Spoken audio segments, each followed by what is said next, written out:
This hour is already in quiet agreement with your need to rest. The day has completed what it could complete. Its voices have begun to loosen their hold. The rooms around you have changed their pace, and even the unfinished things have become less demanding in the dark. Nothing is asking you to solve your whole life before sleep. Nothing important has to be forced through tonight. You are not standing outside some hidden state, trying to earn your way into it.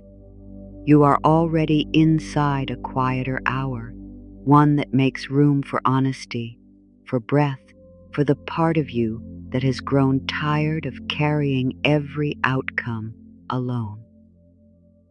There is a kind of wisdom that appears when the day stops performing. It is not loud. It does not arrive as proof. It does not insist that every question be answered before you can soften. It comes closer when the last task is set down, when the screen is no longer giving you one more thing to compare, one more prediction to follow, one more reason to wonder whether you are late. In this hour, the mind can stop acting like a guard at every doorway. It can sit beside you instead. You do not need to create peace from nothing. Some peace is already here. It is in the slower rhythm of the room. It is in the weight beneath your body. It is in the fact that you have made it through another day with more courage than you may have named. Even if today felt scattered, this hour is not asking you to carry the same speed into sleep. Even if your thoughts are still active, the night does not reject you for that. Rest is not a reward for having a perfectly quiet mind. Rest is a place where the mind can gradually become less responsible for everything. This evening can stand on its own, complete in itself. It can also become the first of many quiet returns, each one meeting you exactly as you are on that particular night. You will not need to recreate a perfect me, food, or remember every word. The ritual is smaller than that. You arrive, you set down what can be set down, and you let the hour meet you again. Some nights will feel open. Some will feel restless. Both belong. Repetition is not a test here. It is a familiar doorway, entered without pressure. The part of you that hopes may have been working too hard. It may have been searching for signs in every small delay, every message, every change in someone's tone, every unexpected opening, every closed door. It may have been trying to read the future through pieces that were never meant to carry that much weight. You may have checked again after telling yourself you would not check. You may have returned to the same question, not because you lacked discipline, but because uncertainty can make repetition feel like protection. The mind says that one more look might finally bring relief. One more search might reveal the missing answer. One more attempt to understand the timing might make the waiting easier. Sometimes the search does bring useful information. Sometimes action is exactly what the moment requires. Yet there is a point where seeking stops serving the heart and begins tightening around it. You can feel the difference. Useful action leaves you clearer, even when the answer is difficult. Gripping leaves you more scattered than before. Useful action has a beginning and an end. Gripping keeps reopening the same inner door, asking the same fear to report back. You may know the feeling of making a request inwardly and then following it with 100 instructions. Let it happen soon. Let it happen in this exact way. Let this person respond with these words. Let the opportunity arrive before this date. Let the answer remove every doubt. Let the result prove that none of your hope was wasted. The desire itself may be sincere, but the pressure around it can become exhausting. The heart asks for support, and fear immediately begins managing the delivery. That management can look responsible from the outside. It can look like planning, preparing, improving, researching, staying alert. Some of those things are wise. The difficulty begins when every action is driven by the belief that life will fall apart unless you keep your hands around every detail. Then planning becomes a form of bracing. Preparation becomes a refusal to be surprised. Improvement becomes a quiet argument with your current worth. Research becomes a maze with no final page. Alertness becomes a body that never receives the message that this moment is safe enough to breathe through. You may have prayed and then rehearsed disappointment. You may have spoken hopeful words while another voice inside you prepared for loss. You may have pictured something good and immediately explained why it probably would not happen. You may have felt a small lift in your chest, then lowered it before anyone, including you, could call it foolish. This is a very human way of trying to avoid pain. If you expect less, you imagine the fall will be shorter. If you doubt first, you hope disappointment will have less power. If you predict the closed door, you can tell yourself you were not surprised.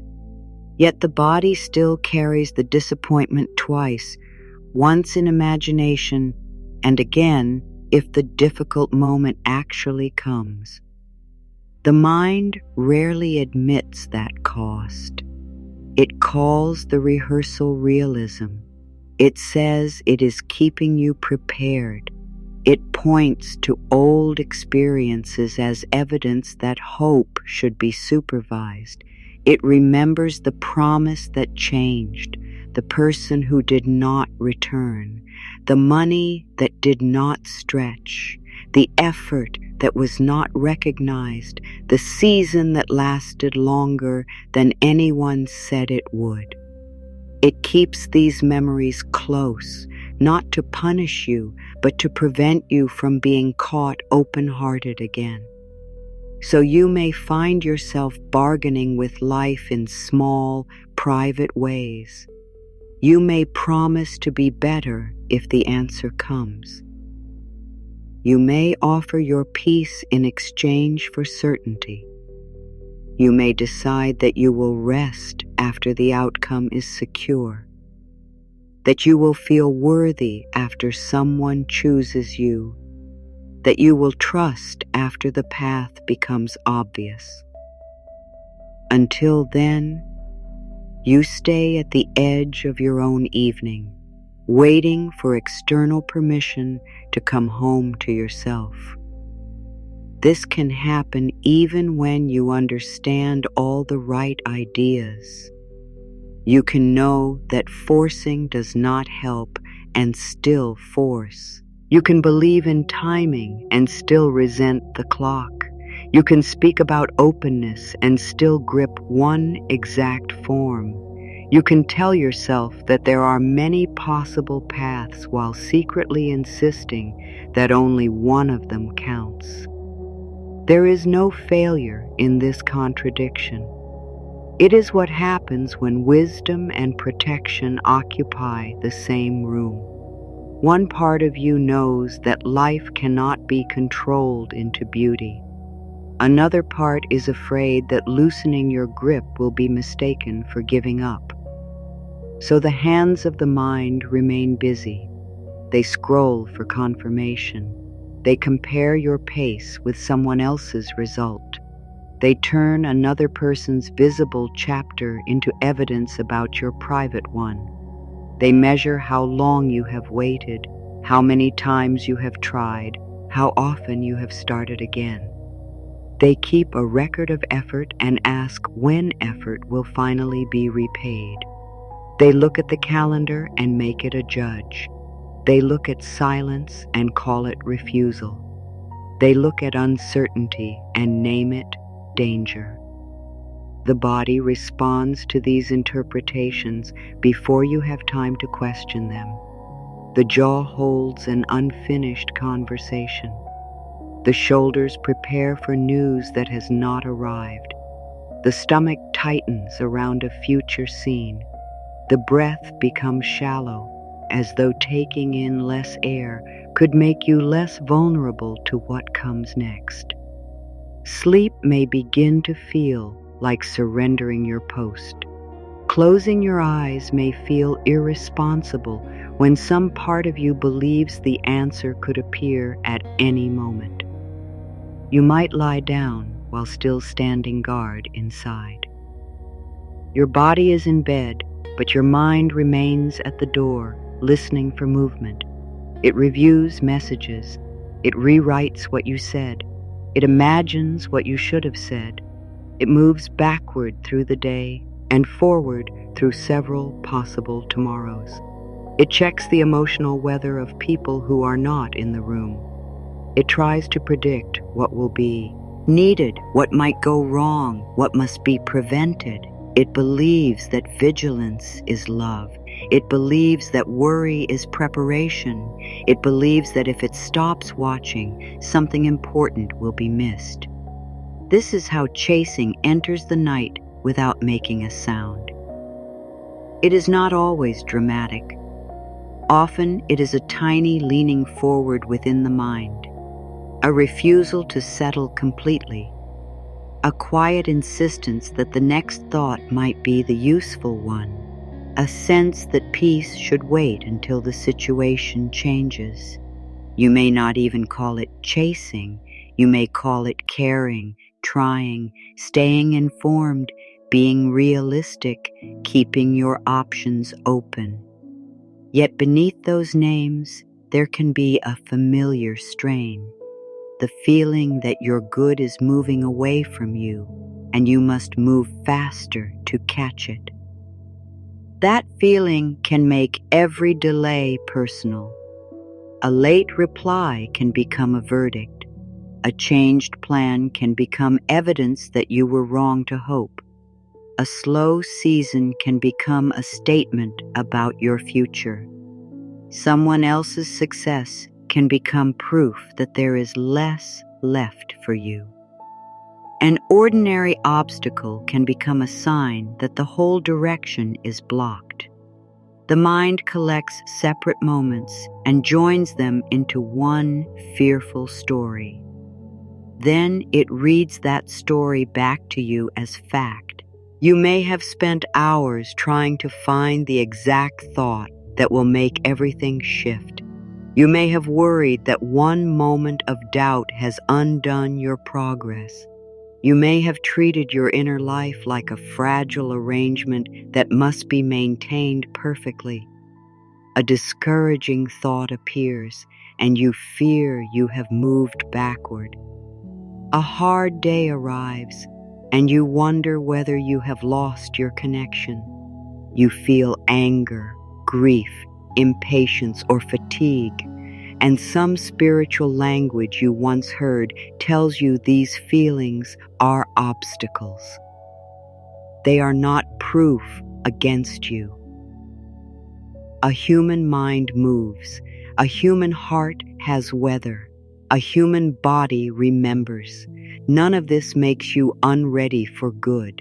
None of this places you outside care. You do not have to maintain a flawless mood to be open to a meaningful next step.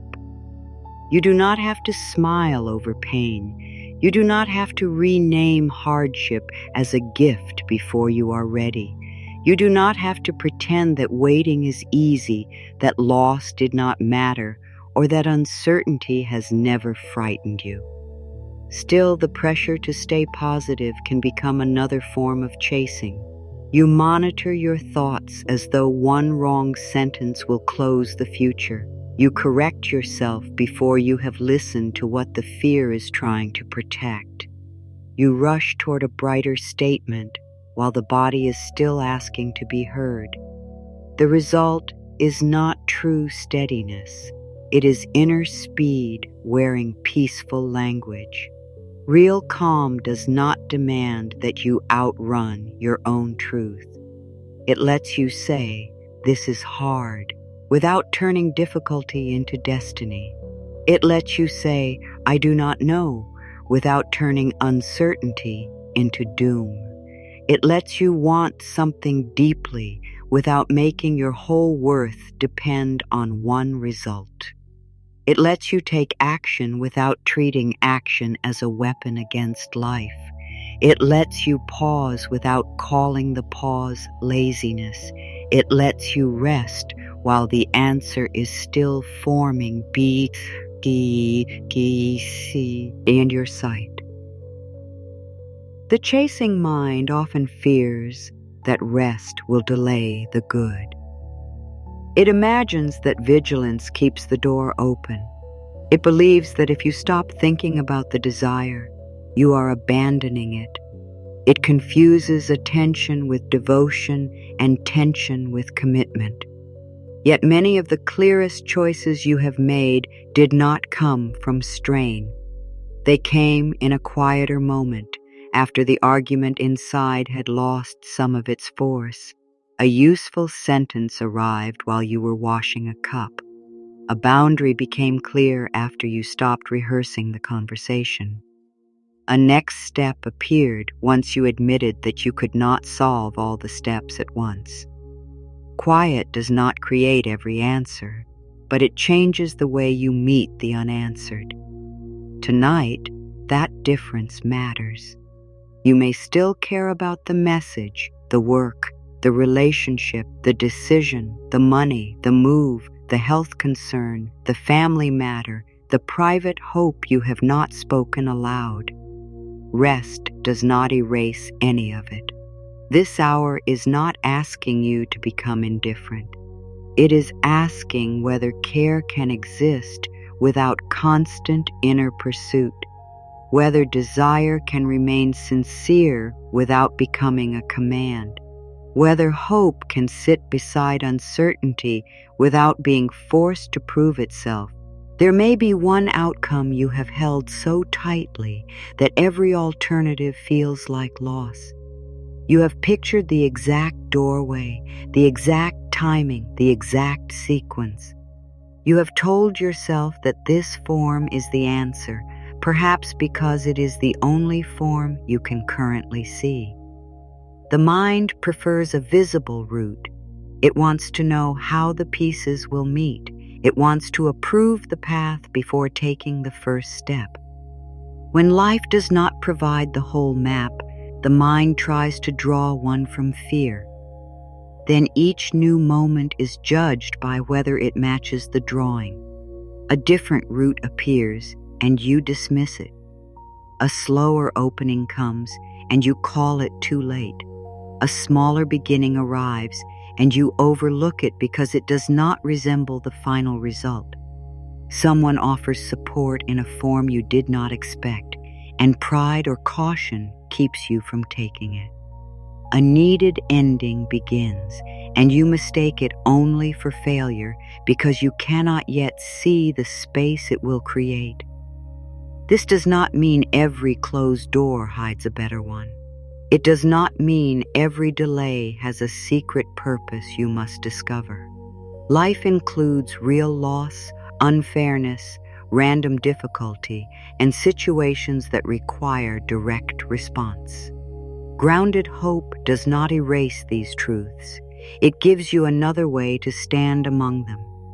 It helps you keep your vision wide enough to see both the difficulty and the choices still available. The mind that grips one result is not foolish. It is afraid of having to begin again. Beginning again can feel like admitting that all the previous effort was wasted. It can feel like returning to the bottom of a hill you thought you had already climbed. It can bring up shame, fatigue, and the fear that others are moving while you are repeating. So the mind insists on rescuing the current plan. It adds more pressure. It searches for another technique. It makes one more bargain. It says that if you can just push this through, you will never have to feel the uncertainty of a new beginning. Yet a new beginning is not always a return to zero. You bring what you learned. You bring the boundary you did not have before. You bring a clearer sense of what you cannot keep paying for with your peace. You bring the memory of surviving what once seemed impossible. You bring a more honest understanding of your needs. Even when the outer path changes, you do not become the person you were at the start. Still, tonight is not asking you to choose a new road. It is asking you to stop running long enough to feel where you are. The hour has already become quieter around you. The day is no longer asking for a performance. The future is not in the room demanding an explanation. Your worth is not being measured by the speed of an answer. Your hope does not need to shout to remain alive. Your desire does not disappear when your muscles soften. You can care and rest. You can hope and breathe. You can take the next real step when morning comes. For now, the chasing can be seen without being obeyed. The scrolling impulse can be understood without becoming your master. The bargaining prayer can be held with compassion. The disappointed rehearsal can be interrupted, not with forced optimism, but with the honest recognition that the future has not happened yet. You may also turn timing into a private test of whether you are supported. If the call comes quickly, you feel held. If it does not, you begin to question everything. If the opportunity appears after one clear request, you call yourself connected. If it takes longer, you wonder whether you asked incorrectly, believed too little, or missed some inner instruction. This can make ordinary uncertainty feel like a spiritual examination that you are always in danger of failing. Then even rest becomes another task to do correctly. You may try to relax in order to make something happen. You may breathe with one eye still fixed on the result. You may repeat words while silently checking whether they are working. You may enter a quiet practice with the same urgency you brought to the problem, hoping that calm will operate like a lever. When nothing changes immediately, you can feel disappointed in yourself for not becoming peaceful enough. That is a heavy burden to place on a tired evening. Calm is not a performance offered in exchange for reward. A steady breath is not a payment. Rest is not a coded request that life must answer by morning. These things have value because they return some of your energy to you. They help you meet your own experience with more room. They can support clearer choices, kinder self-talk, and a body that is not asked to remain on high alert through every hour. You may have confused intensity with sincerity. Because the desire matters, you think you must think about it constantly. Because someone matters, you think you must keep analyzing the relationship. because the decision matters. You think you must solve it before sleep. Because the future matters, you think you must stay mentally present for its construction. Yet, love does not become less real when it is not being examined. A goal does not lose meaning when you step away from it. A decision can remain important while you give your mind time to recover.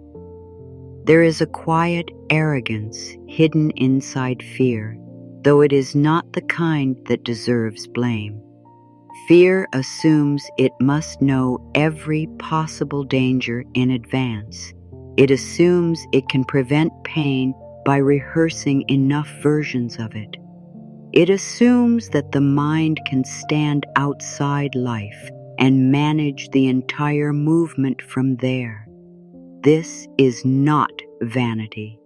It is exhaustion trying to become control. You may recognize the moment when a simple desire becomes an inner courtroom. Evidence is gathered. Old failures are called as witnesses. Someone else's outcome is presented for comparison. The delay is treated as proof. Your own hope is questioned until it no longer remembers why it came. By the end, you are not closer to an answer. You are only more convinced that you must defend your wish against your own mind. No wonder sleep can feel far away. No wonder the chest keeps listening. No wonder the eyes close while the thoughts continue walking. The chasing state is not a character flaw. It is a pattern of protection that has forgotten how much energy it uses. It does not need to be defeated tonight. It only needs to be recognized with enough tenderness that you no longer confuse its urgency with truth. There is still more than one way for life to move.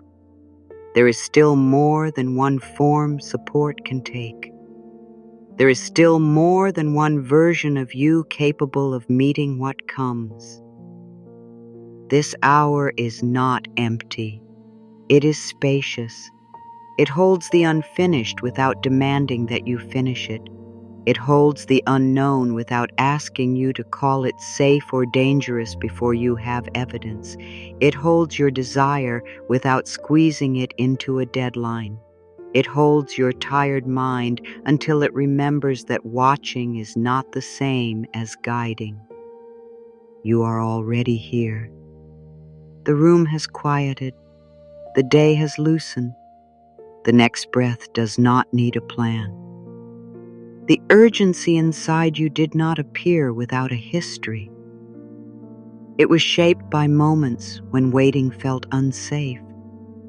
It learned from promises that were not kept, from plans that changed without warning, from people whose words and actions did not match.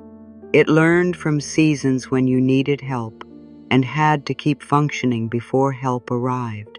It learned from watching resources become uncertain, relationships become distant, or stability become something that could disappear more quickly than you believed. Your mind adapted. It became skilled at reading small shifts. It studied pauses in conversation. It listened for changes in tone. It tried to calculate what others might do before they did it. It stored details that could help you avoid being surprised again. In some situations, this awareness protected you. It helped you recognize danger, prepare carefully, speak up, leave, save, plan, or seek support. The pattern was not born because you were weak. It was born because something in you wanted to keep you safe. That protective part may still believe that relaxing means becoming careless. It may hear words about trust and assume you are being asked to ignore evidence. It may hear an invitation to open and fear that openness means lowering every boundary. It may hear encouragement to rest and answer with a list of reasons you cannot afford to stop. This part deserves respect. It has worked long hours. It has watched when you were tired.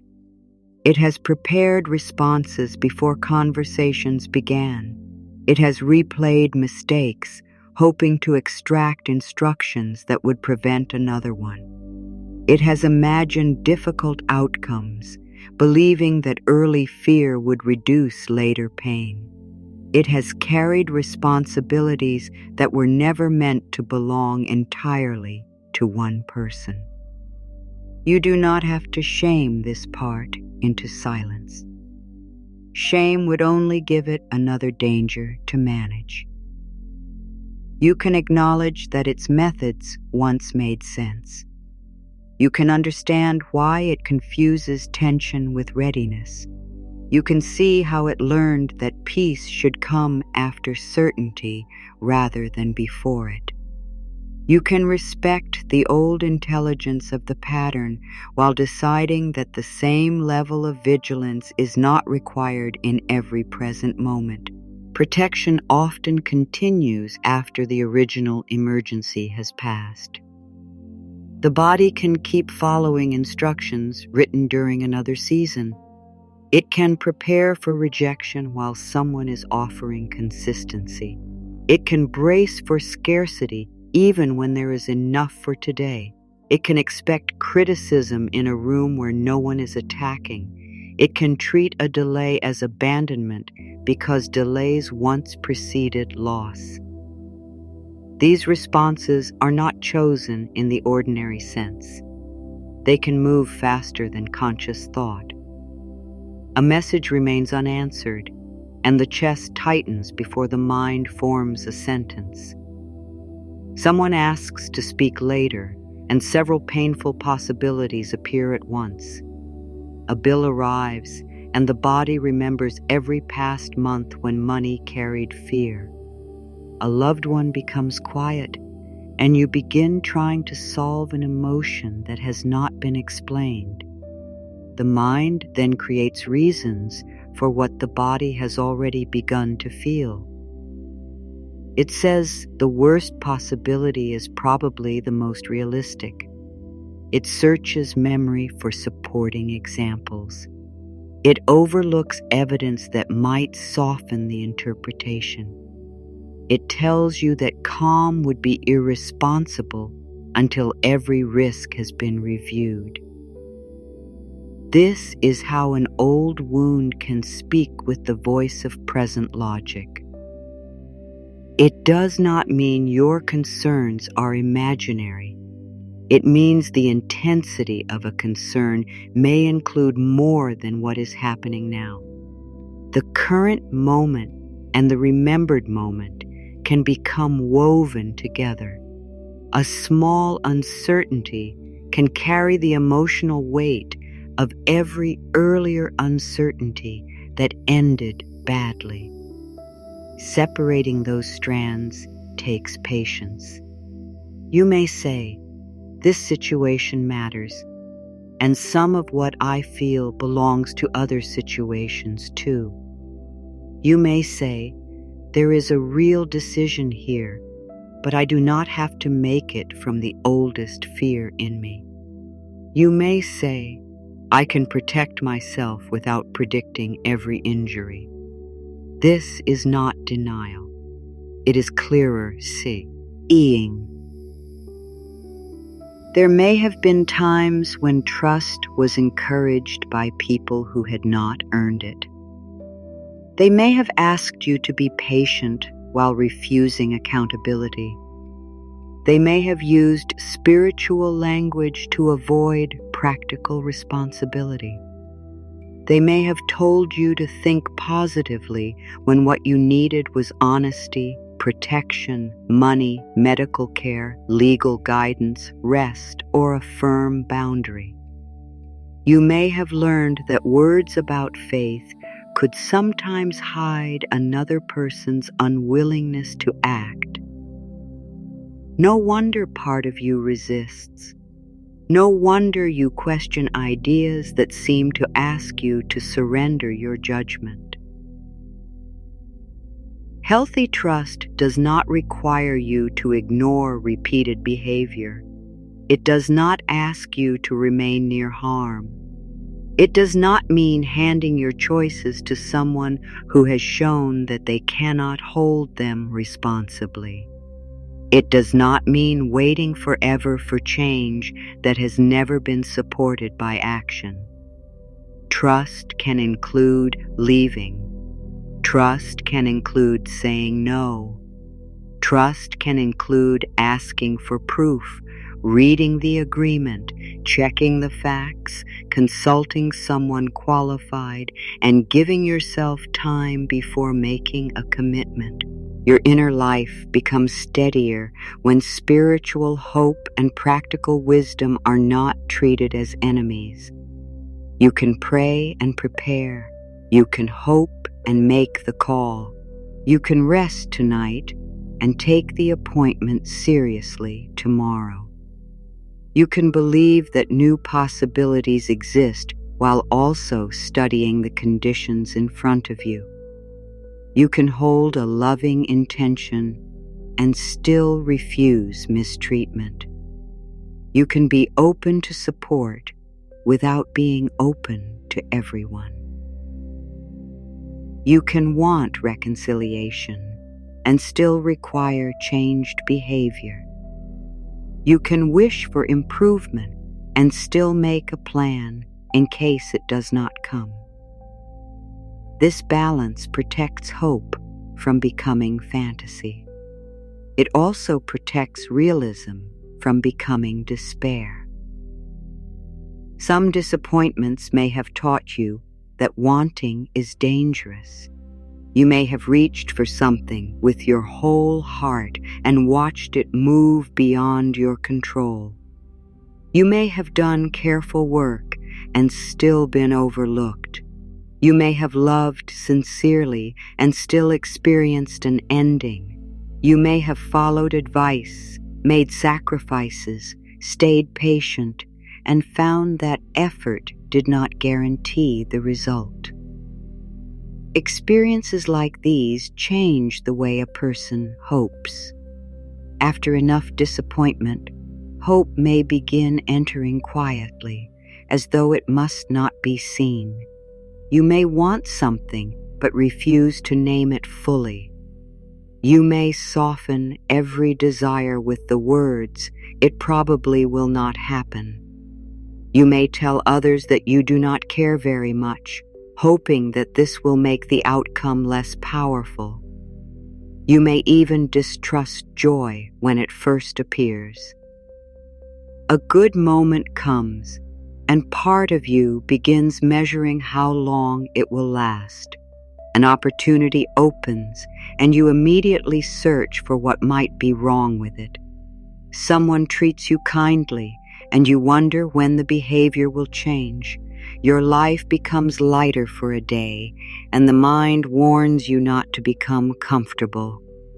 This is anticipatory protection. Tries to reduce grief by limiting attachment to happiness. Yet guarded joy is still tiring. The body cannot fully enter the good moment because it is already preparing to lose it. The mind stands beside every open experience with a packed bag. You do not need to judge yourself for this. Your caution may have preserved you through difficult seasons. It may have prevented you from giving too much too quickly. It may have helped you survive environments where ease was not dependable. The question is not whether caution is bad. The question is whether every new moment must be governed by the same level of defense. A skill can become a burden when it is never permitted to rest. The ability to detect problems is valuable, but it was not meant to become the only way you see. The ability to prepare is valuable, but preparation was not meant to replace living. The ability to endure is valuable, but endurance was not meant to become your permanent identity. You are more than the part that survives. You are also the part that learns, chooses, creates, connects, repairs, and begins again. You are the part that can update an old conclusion. An old conclusion might say that asking leads to disappointment. A new understanding can say that asking helps me name what matters, even when the answer is uncertain. An old conclusion might say that trust makes me vulnerable to betrayal. A wiser understanding can say that trust develops through evidence, discernment, and time. An old conclusion might say that rest causes things to fall apart. A more grounded understanding can say that rest helps me meet responsibilities with greater clarity. An old conclusion might say that hope is foolish unless success is guaranteed. A freer understanding can say that hope can guide action without claiming control over the result. These changes are not made through one perfect thought. They develop through repeated experiences of meeting yourself differently. Each time you pause before believing the harshest interpretation, a small revision occurs. Each time you ask for help before reaching complete exhaustion, a small revision occurs.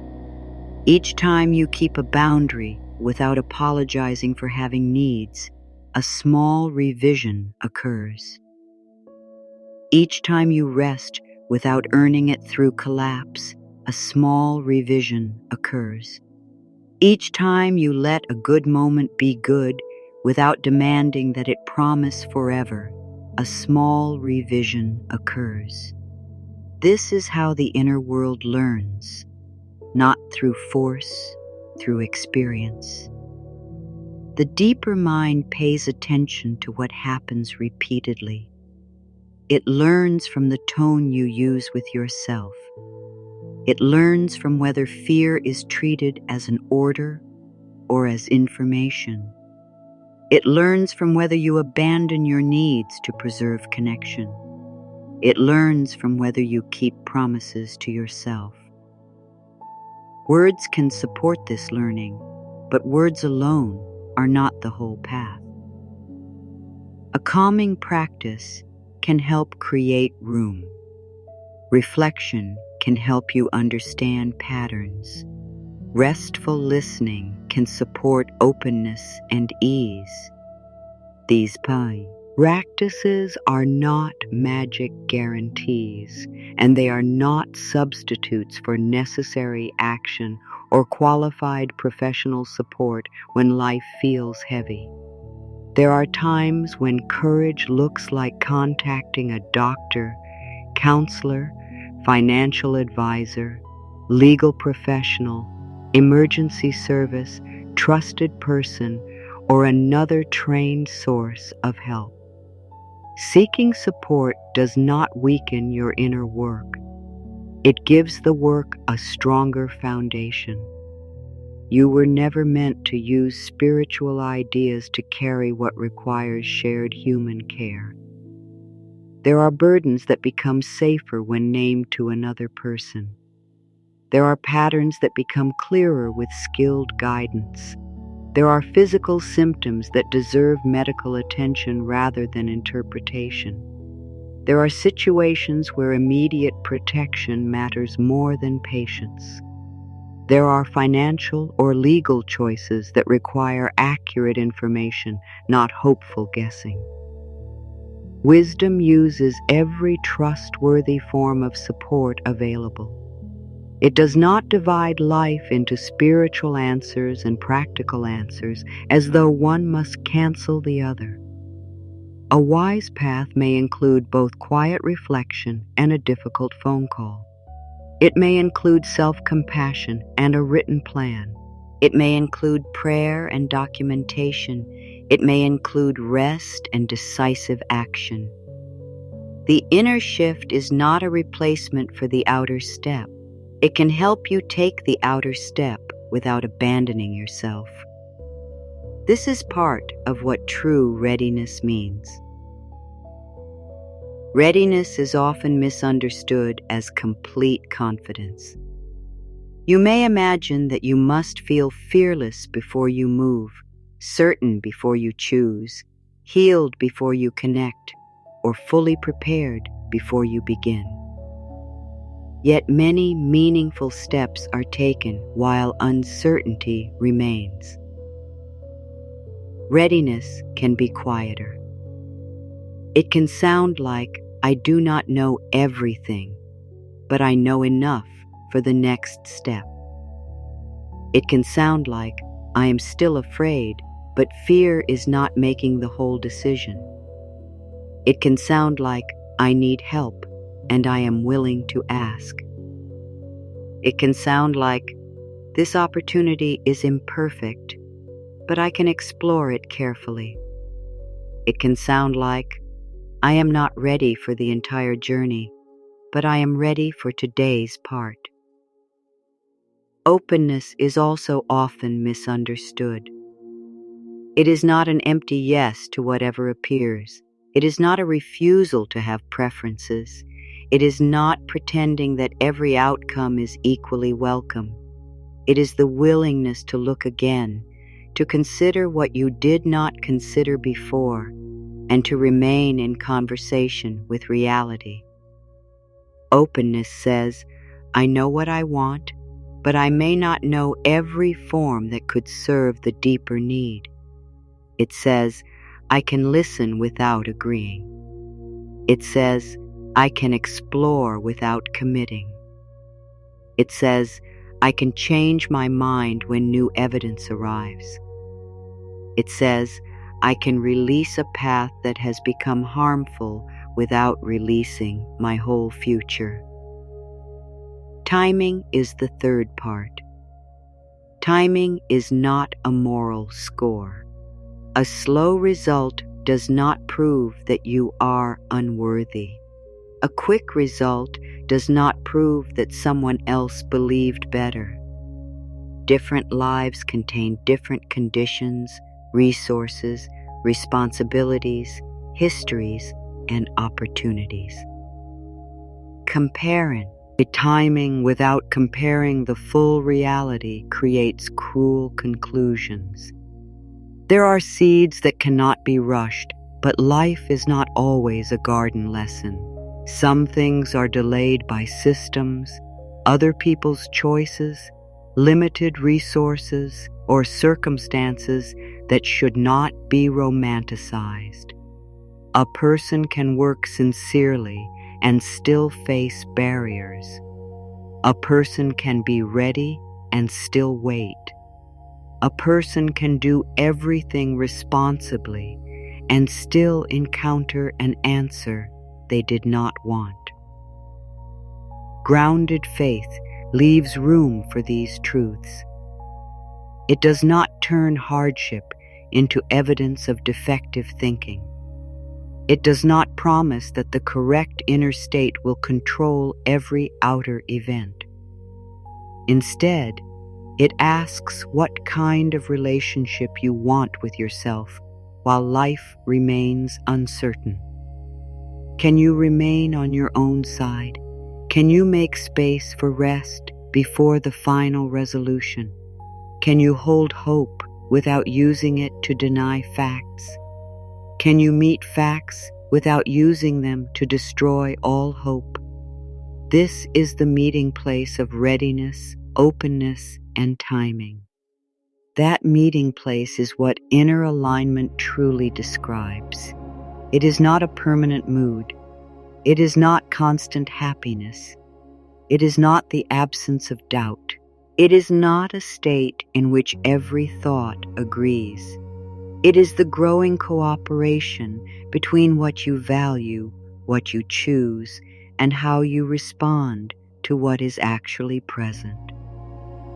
When your values say honesty matters, alignment may look like telling the truth.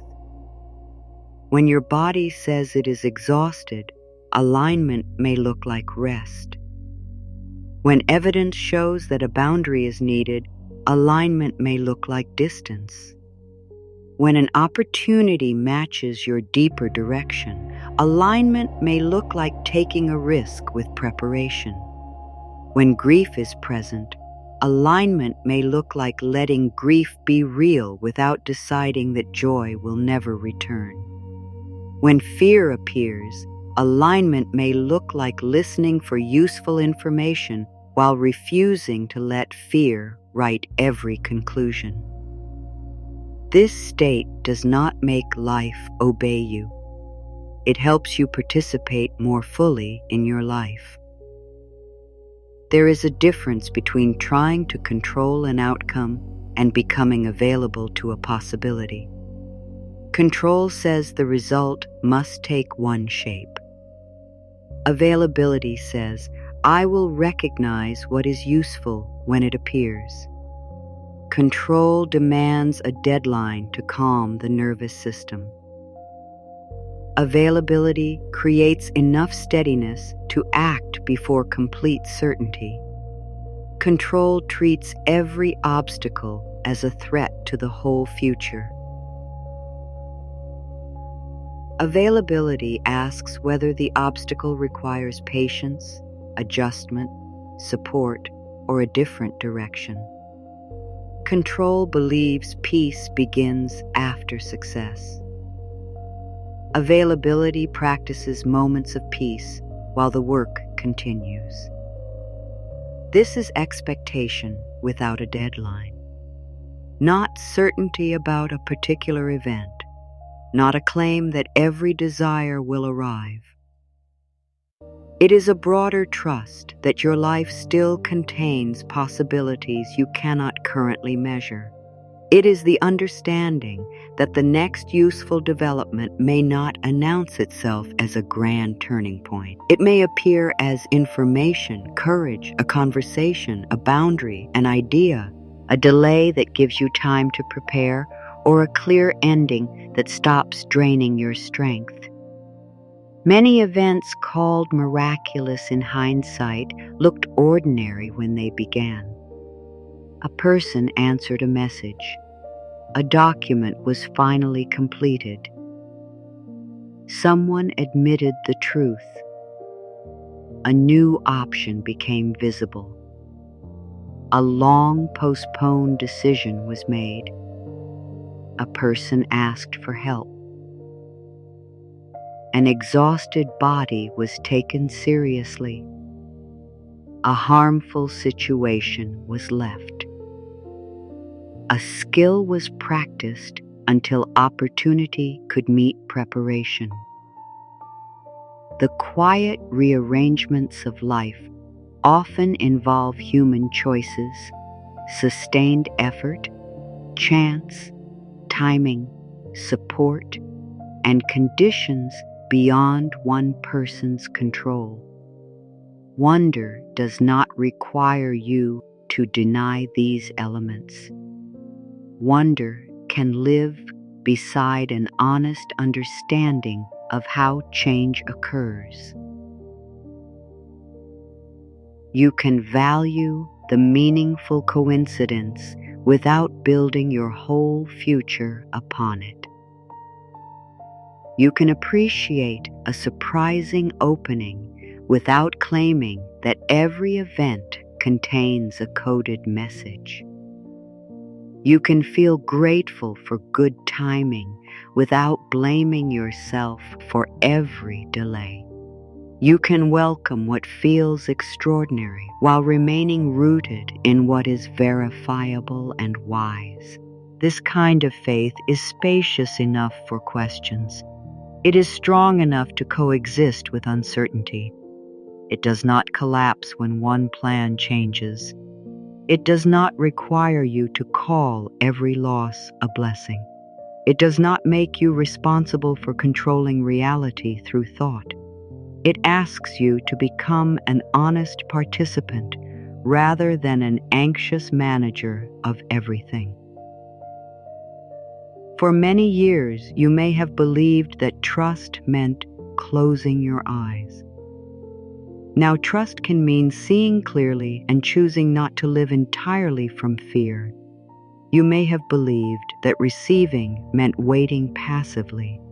Now it can mean being available, prepared, discerning, and willing to accept support. You may have believed that inner peace meant never feeling disturbed. Now it can mean returning to yourself after disturbance without punishment. You may have believed that a meaningful life would always feel certain. Now you can recognize meaning even while the next chapter remains unwritten. The thread does not enter the smallest opening because it attacks the gate. Pressure bends it. Hurry separates its fibers. A shaking hand may keep trying harder while the tiny entrance seems to grow smaller. The problem is not that the thread is unworthy of passage. The problem is not that the gate is refusing it. Something subtler is needed. The hand becomes steadier. The focus softens enough to see clearly. The loose fibers are brought together. The movement becomes precise rather than forceful. This is not passivity. The hand still moves. The eyes still attend. The task is still real. Only the unnecessary strain begins to leave. Your life may contain openings that respond better to this quality of attention. A conversation cannot always be forced into honesty, but you can speak clearly. An opportunity cannot be commanded to choose you, but you can prepare and present your work. A relationship cannot be controlled into safety, but you can communicate needs and observe behavior. Healing cannot be promised through thought, but you can seek appropriate care and support your body with compassion. Financial stability cannot be guaranteed by belief, but you can learn, plan, ask for guidance, and take practical steps. The steadier hand does not control the entire outcome. It improves the quality of the attempt. That is enough for tonight. You do not need to promise yourself that everything will work exactly as hoped. You can promise something more honest. You can meet what comes with increasing steadiness. You can keep learning. You can correct course. You can ask for help. You can honor evidence. You can remain open without leaving yourself unprotected. The old protective patterns may still speak. They may say that softening is risky. They may say that without pressure, nothing will move.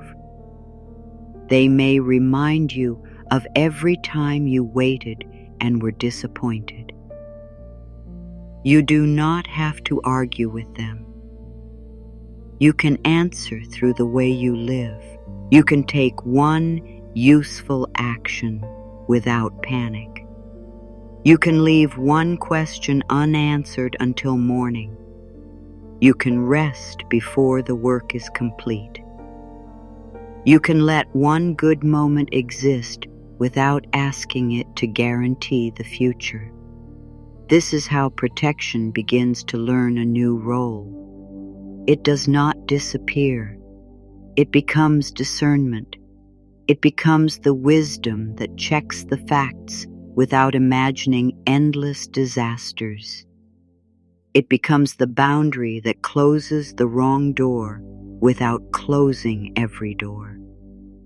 It becomes preparation that has a stopping point. It becomes attention that can look for opportunity as well as danger. The part of you that has guarded the entrance for so long can begin to understand that not everything approaching is a threat. Some things are information, some are support, some are invitations, some are beginnings, some are endings that return your energy. You do not need to identify them all tonight. You only need enough inner room to meet them when they become clear. This night can become another experience of that room, not a test, not a bargain, not a performance, a return. You arrive with whatever this day contained. You tell the truth about what remains unresolved. You honor the part that tried to protect you. You remember that wisdom includes both openness and action. Then you let the body learn that uncertainty can be present without requiring endless pursuit. The thread is still in your hand. The opening has not vanished. There is no need to push while your vision is strained. The breath can become steadier. The fingers can stop fighting the task. The next clear movement can wait until clarity is present. Tonight, that waiting is not failure. It is preparation of another kind. There is a moment before the thread enters the needle when effort can no longer improve the attempt. The hand has already lifted the thread. The eye has already found the tiny opening. The intention is clear. Nothing is missing except the quality of the movement. When the fingers hurry, the end of the thread separates. Fine fibers spread almost invisibly. The harder the hand pushes, the less precise the movement becomes. The small opening seems to move away, though it has not moved at all. The gate remains where it was. The thread remains capable of passing through. The difficulty is not rejection, it is strain. You may have known this feeling in many forms. You want the answer so deeply that your attention narrows. You watch one opening until everything else disappears. You keep trying to make the same movement work, even after your body has begun telling you that more pressure is reducing your clarity. The mind says, try again quickly, then again, then once more before you lose the chance. The thread touches the edge of the needle. It bends, it slips aside. The fingers tighten. The breath pauses. The tiny task begins to carry the emotional weight of every other task that has not gone as planned. Soon, it no longer feels like thread and metal. It feels like proof. Proof that you are capable. Proof that the timing is right. Proof that effort will be rewarded. Proof that you have not waited too long. Proof that the opening truly exists for you. This is how pressure grows around an ordinary movement. The action itself remains small, but the meaning placed upon it becomes enormous. You may do this with a conversation. One sentence must repair everything. You may do it with an opportunity. One response must confirm your future. You may do it with a decision. One choice must protect you from every possible regret. You may do it with a relationship. One person must become the answer to needs that have been waiting for years. You may do it with your inner work. One peaceful night must prove that you have finally changed. The hand cannot become precise while carrying all of that. Precision returns when the task becomes the task again. The thread does not have to prove your worth. The needle does not decide your future. The first missed attempt does not predict the next one. The opening is small, but it is not cruel. The thread is delicate, but it is not powerless. There is a way through that does not depend on force. The breath resumes.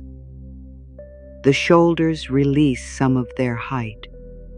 The eyes stop staring and begin seeing. The fingers move closer to the end of the thread, supporting it where support is useful. The loose fibers are brought together without anger. The hand no longer attacks the opening. It approaches. This change is almost too subtle to name. From the outside, the task looks the same. A hand, a thread, a needle, a tiny eye waiting to be entered. Inside the movement, everything has changed. There is less demand, less trembling, less argument with the size of the opening. The hand accepts the reality of the gate. It does not complain that the eye ski could be wider. It does not insist that the thread should pass through from far away. It works with what is true. The opening is here. The thread is here. The hand is here. The next movement can be made from this meeting point. This is what readiness often feels like. Not dramatic confidence, not a rush of certainty. It is the quiet gathering of what has become scattered. Your attention comes back from imagined futures. Your energy returns from conversations that have not happened. Your breath returns from the moment you were holding it. Your thoughts draw nearer to the choice that is actually yours. Loose fibers are not failures. They are parts of you that have been pulled in different directions. One part wants to trust. One part remembers disappointment. One part wants to rest. One part believes rest is dangerous. One part sees possibility. One part asks for guarantees. One part is ready to move. One part still needs time. You do not bring these parts together by threatening them. You do not make them cooperate by calling some of them negative. You hold them closer to the point where the next honest movement begins. The hand does not punish the thread for separating. It steadies it. That steadiness is different from control. Control tries to make every fiber disappear. Steadiness works with the thread as it is. Control demands a flawless attempt. Steadiness understands that the hand can try again. Control makes the tiny gate responsible for ending all uncertainty. Steadiness sees one opening as one opening. Control grips. Steadiness supports. This distinction can change the way you approach what matters. You can support a desire without squeezing it. You can prepare for an opportunity without making it carry your whole identity. You can care for a relationship without abandoning your ability to observe clearly. You can work towards stability without deciding that your current uncertainty makes you less worthy. You can speak hopeful words without using them to silence grief. The thread becomes more workable when the fibers are gathered rather than denied. Your inner world becomes more workable in the same way. Fear can be present without being given the final decision. Hope can be present without being forced to predict. Disappointment can be remembered without being appointed as the future. Desire can be honored without being turned into an emergency. This is the calm try, not the careless try, not the passive try. The calm try includes attention. It includes preparation. It includes the willingness to adjust the angle, move closer, support the thread, and begin again. What it leaves behind is the belief that panic improves precision. Panic can create movement, but movement is not always progress. It can make the hand act before the eye is ready. It can turn a small correction into a larger struggle. It can convince you that speed is the only sign of commitment. A slower movement may be far more devoted. It may reflect your willingness to stay present long enough to see what the task requires. The eye of the needle does not become visible through pressure. It becomes visible through softened focus. Softened focus is not blurred attention. It is attention without attack. You look clearly, but you stop trying to force the opening to appear larger than it is. You accept its boundaries. You respect the precision required. There are realities in your life that also have boundaries. A person has the freedom to make choices you cannot make for them.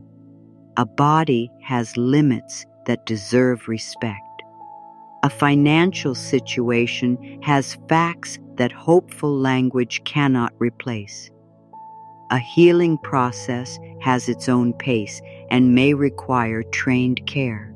An opportunity may have requirements that must be met. A relationship may need evidence, not promises. Acceptance of these boundaries is not surrender to despair. It is the beginning of useful movement. The hand succeeds because it stops arguing with the dimensions of the needle.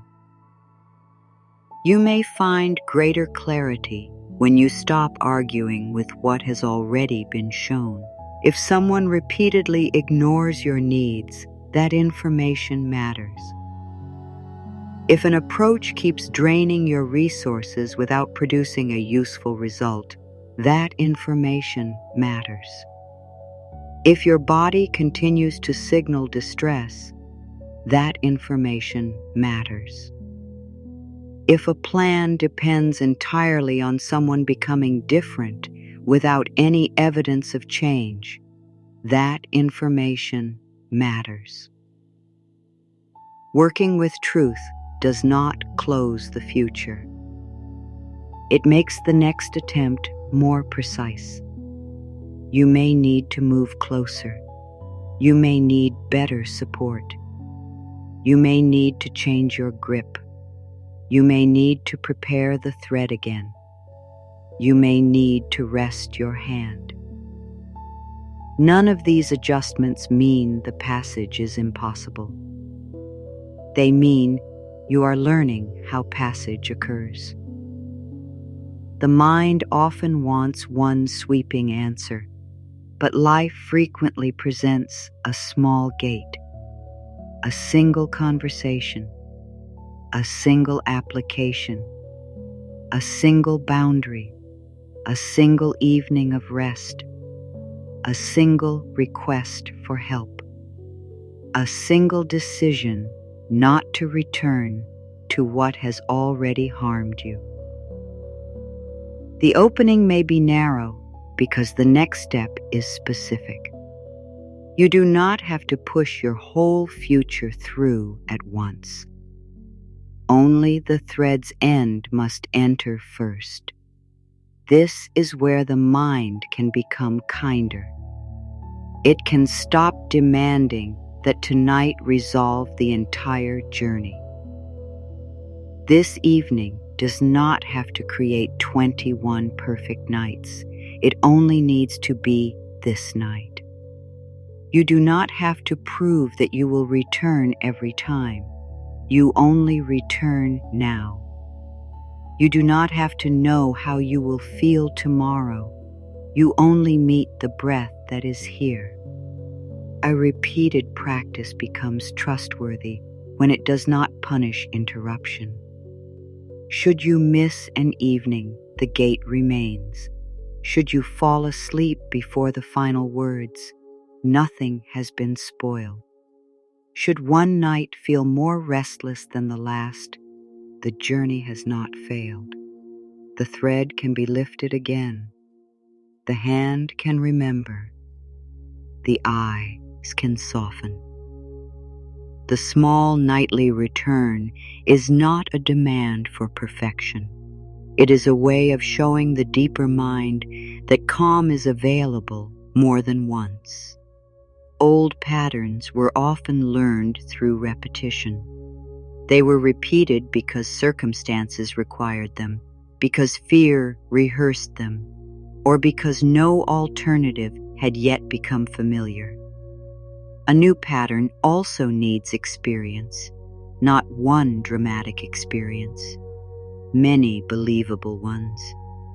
The experience of lying down without solving everything. The experience of hearing uncertainty without immediately chasing it. The experience of feeling a desire without tightening around its form. The experience of taking a practical step and then stopping for the day. The experience of letting the body be supported while an answer remains incomplete.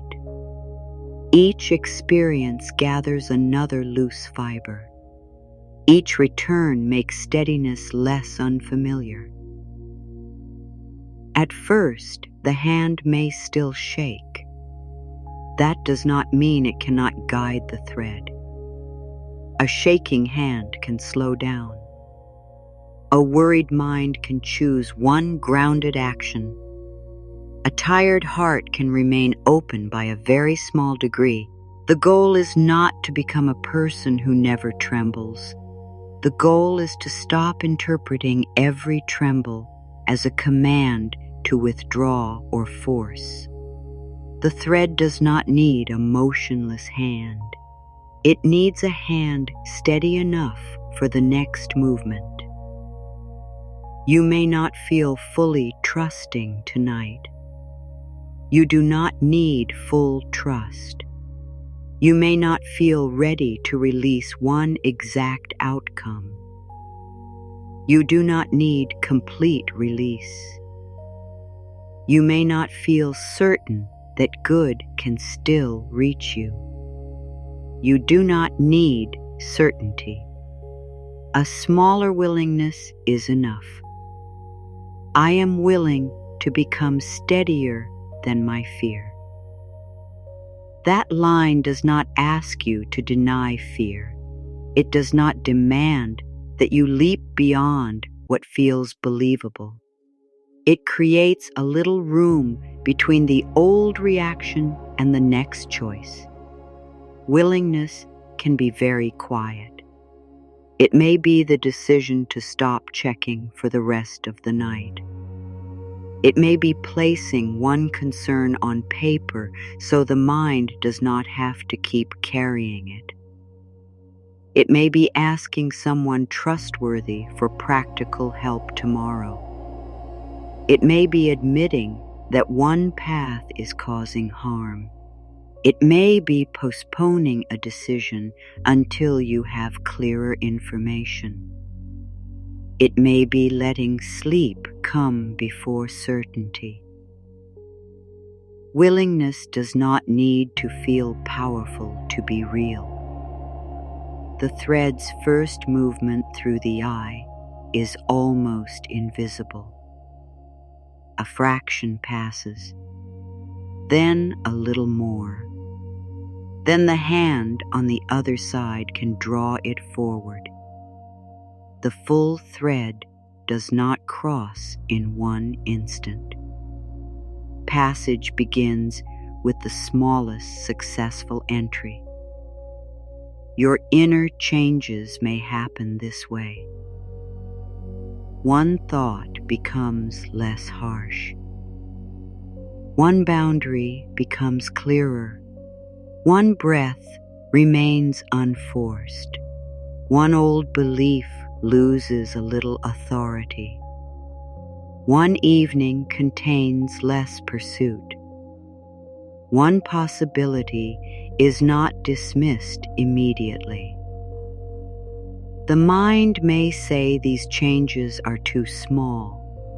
It may want a transformation large enough to erase every doubt. Yet the smallest pinning can change the entire position of the thread. Before entry, the thread is on one side. After entry, it has access to both. Something has shifted that cannot be measured only by size. You may be closer to a new way of living than your dramatic expectations permit you to see.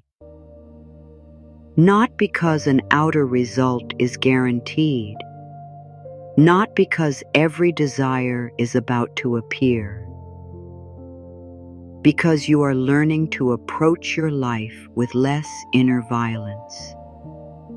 That matters. It affects the choices you make. It affects what you tolerate. It affects whether you ask for support.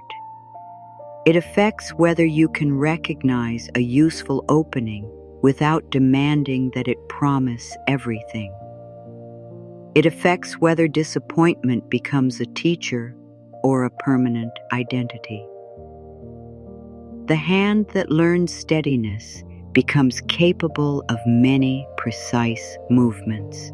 The mind that learns steadiness becomes more capable of discernment. It can tell the difference between intuition and panic more often. It can tell the difference between persistence and self-abandonment. It can tell the difference between a difficult beginning and a harmful pattern. It can tell the difference between an opening that requires patience and a closed gate that requires another direction. No inner practice makes these distinctions perfect. You remain human. You may still misread, reconsider, and correct yourself. Correction is part of wisdom. The thread may miss. The angle may change. The end may need to be prepared again. No insult has occurred. No destiny has been blocked. A missed attempt is information about angle, distance, steadiness, or timing. This is a kinder way to understand what did not work. Not every failure contains a hidden message. Sometimes the method was wrong. Sometimes the conditions were not present. Sometimes another person chose differently. Sometimes chance played a role. Sometimes more skill is needed. Sometimes the wise answer is to stop. You can learn without turning every outcome into a judgment of your worth. You can begin again without pretending that beginning again is easy. You can leave without calling the entire experience wasted. You can remain hopeful without demanding that hope explain everything. The tiny I asks for accuracy, not self-punishment. Your next step asks for presence, not perfection. The breath steadies. The focus softens. The thread is held near its end. Nothing is rushed. This is where the central words of tonight can begin to meet you. They are not a command to the world. They are not a promise about what must happen. They describe the way you are learning to meet an opening. Let the first delivery arrive as a clear intention rather than a demand. I steady within. Life's opening receives me. Let the sentence settle without checking whether you believe every part of it. You are not being graded on belief. You are hearing a direction your inner life can move toward. Steadiness begins within your own participation. The opening belongs to life, with all its conditions, choices, timing, and mystery. Being received does not mean being granted every wish. It means you become able to meet what is genuinely available without scattering yourself through fear. The hand comes closer. The thread gathers. The eye becomes clear. Let the words return, now with less effort around them. I steady within. Life's opening receives me. You do not have to push the sentence through the mind. Let it approach the way the thread approaches the gate, with care, with precision, without hurry. A part of you may object. It may say that life has not always received you kindly. That is true. There have been closed doors, painful delays, exclusions, misunderstandings, and losses. These words do not erase them. The line does not claim that every opening is yours. It reminds you that you can become steadier enough to recognize the openings that are real, the ones that respect your dignity, support your well-being, or invite your honest participation. Another part may say that you do not feel steady. The sentence does not say you have completed the process. It says, I steady. It is a living action, a return, a movement you can make again. The hand may shake, and still it steadies. The mind may fear, and still it steadies. The heart may remember, and still it steadies. For the third delivery, there is nothing to prove. No result must follow. No special feeling must appear. Only the movement itself matters. I steady within. Life's opening receives me. The words can remain simple. You steady within whenever you pause before acting from panic. You steady within whenever you gather accurate information. You steady within whenever you honor a limit. You steady within whenever you return responsibility to the person it belongs to. You steady within whenever you stop turning uncertainty into a verdict. You steady within whenever you rest before collapse. You steady within whenever you choose support instead of private suffering. Life's opening receives you whenever you meet a real possibility with enough presence to see it. It may receive your application, your honest answer, your revised plan, your boundary, your request, your skill, your willingness to learn, your decision to leave what is harmful, your decision to remain where effort is mutual, your ability to begin with one small step. Receiving is not always the arrival of something from outside. Sometimes it is your own ability to take in what has already been offered. A compliment you used to dismiss, help you once refused because you thought you had to do everything alone. A quiet hour you would previously have filled with worry, information that changes your direction, a truth you are finally ready to accept, a boundary that returns strength to you. The thread passes because it meets the opening directly. It does not circle the needle asking whether it is worthy. It does not compare itself with another thread. It does not demand a larger gate before trying. It meets the reality in front of it. You can do the same without becoming hard. You can ask, what is the opening that truly exists now? Not the opening you wish someone would create, not the one that existed last year, not the one another person entered, the one that is present now.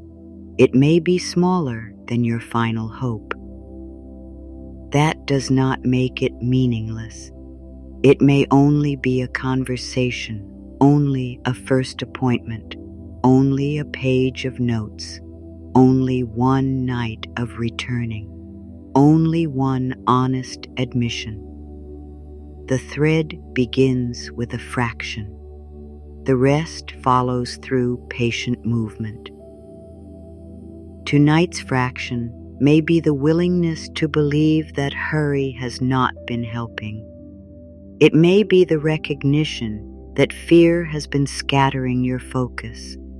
It may be the choice to stop forcing an answer from the dark. It may be the understanding that rest can belong inside the process rather than after it. You do not need to know which night will feel different. You do not need to mark progress through dramatic emotion. Some changes will be visible only in what you no longer do automatically. A message arrives and you do not immediately assume the worst. A delay occurs and you gather facts before creating a story. A desire becomes strong and you stay connected to your values. A disappointment comes and you seek support instead of attacking yourself. An opportunity appears and you approach it without demanding that it rescue your whole life. These are signs of steadiness, not supernatural signs, not predictions. Evidence of a relationship with yourself becoming more dependable. Over repeated evenings, the deeper mind can begin to expect this return. The bed becomes a place where questions may remain unfinished. The night becomes a time when vigilance can reduce its hours. The breath becomes a familiar signal that no immediate decision is required. The words become less like instructions and more like something remembered. You steady, you gather, you approach, you pass through what is truly open. And when an opening is not yours, you do not keep tearing the thread against its edge. You step back, you look again, you prepare differently, you seek another gate, all within the same family of wisdom. No forcing, no self-rejection, no claim that every needle must receive every thread. There is dignity in recognizing fit. Some openings are too small because they were never designed for what you carry. Some require a finer preparation. Some require another tool, another hand, or another time. Some are not openings at all, only surfaces you have been pressing against because hope made them look possible. Discernment does not betray hope. It protects hope from being spent where reality keeps saying no. The steadied hand is willing to see both possibility and limit. It does not call every limit failure. It does not call every possibility a promise. It works carefully with what is present. This is the inner posture you are practicing tonight. Ready enough for one movement, open enough to see more than one form, patient enough not to demand the whole passage at once, grounded enough to act where action is yours, wise enough to seek support where support is needed, rested enough to return tomorrow. The thread glides through on the first calm try, not because calm controls the needle, but because hurry was disturbing the movement. You may not know how many tries your own situation requires. You may not know whether the opening you are watching will remain. You may not know what another person will choose. You may not know which effort will bear fruit. What you can influence is the quality of your next approach. You can gather yourself. You can check the facts. You can soften the stare that has become strain. You can move closer to the actual task. You can stop making one attempt responsible for your entire future. You can let tonight be enough. The thread is held. The gate is visible. The hand no longer fights the smallness of the opening. The movement begins from steadiness. And for this night, that is the passage that matters. The thread has entered far enough for the hand to feel a change. It is not yet drawn all the way through. Most of its length remains on the first side of the needle. Still, the passage has begun. The smallest part has crossed the boundary that once seemed difficult to meet. This is often how readiness first becomes real. Not through a dramatic change in your whole life, but through one part of you reaching beyond an old response. A little more honesty enters the conversation. A little more patience enters the decision. A little less fear enters the next action. The shift may be so modest that the mind dismisses it, yet the position has changed. You are no longer entirely where you were. The hand does not celebrate by pulling suddenly. A sharp movement could drag the thread against the edge or separate the fibers again. The next part requires the same care as the first. This matters because early progress can awaken urgency. The moment something begins to move, you may want the full result immediately. A helpful conversation starts, and the mind races toward complete repair. An opportunity becomes possible, and you begin living inside the imagined outcome before the details are known. A new practice brings one peaceful evening, and you expect every old pattern to disappear. The first opening can create a new form of pressure. You may begin watching the change too closely. Is it still working? Will it last? Am I doing enough? Why do I not feel different today? When will the outer result appear? The hand that had become steady can tighten again, not because nothing is moving, but because movement has made the hope feel more vulnerable. There is wisdom in continuing at the pace the passage can hold. The thread is drawn through a little at a time. The hand stays close to the needle. It does not yank from a distance. It remains attentive to resistance without treating every resistance as danger. Your own progress may ask for this kind of nearness. Stay close to the next real step.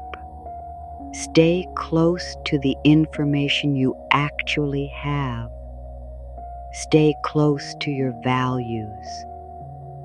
Stay close to the condition of your body.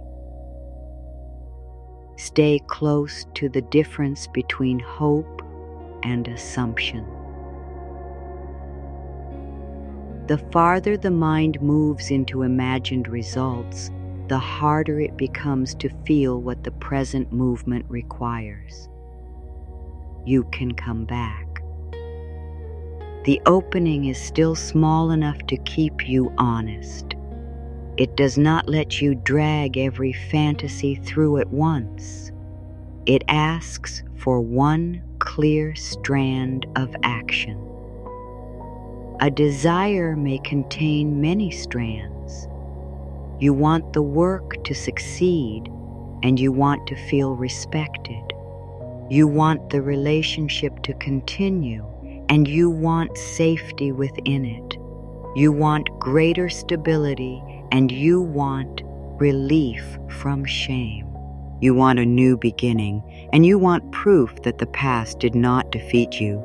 You want support, and you also want to know that you can depend on yourself.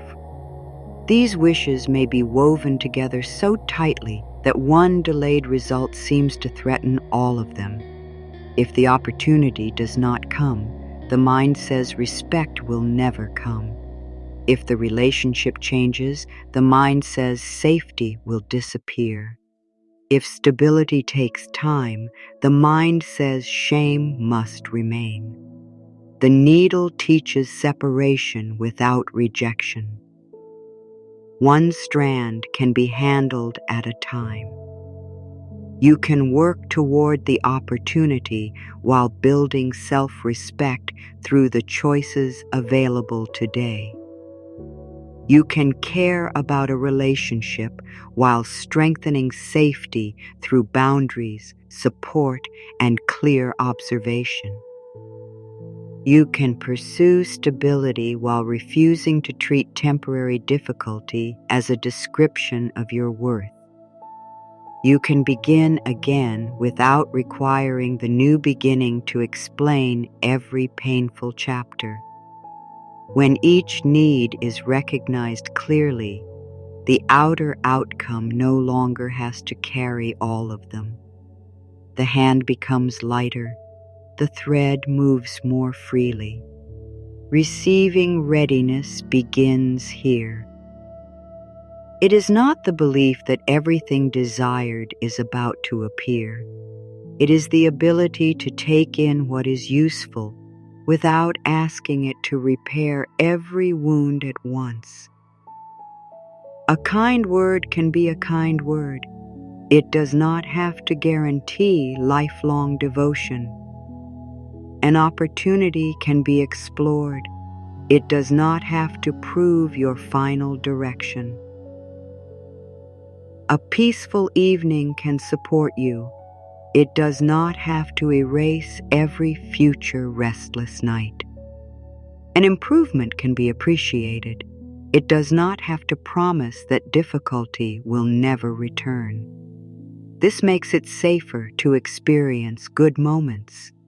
You no longer need each one to sign a contract with the future. You can take in today's support as today's support. You can appreciate the part of the thread that has crossed without demanding that the whole task already be complete. The ability to accept help may be one of the smallest gates. You may say that you want support while feeling uneasy when it arrives. You may worry about becoming indebted, appearing incapable, losing control, or being disappointed later.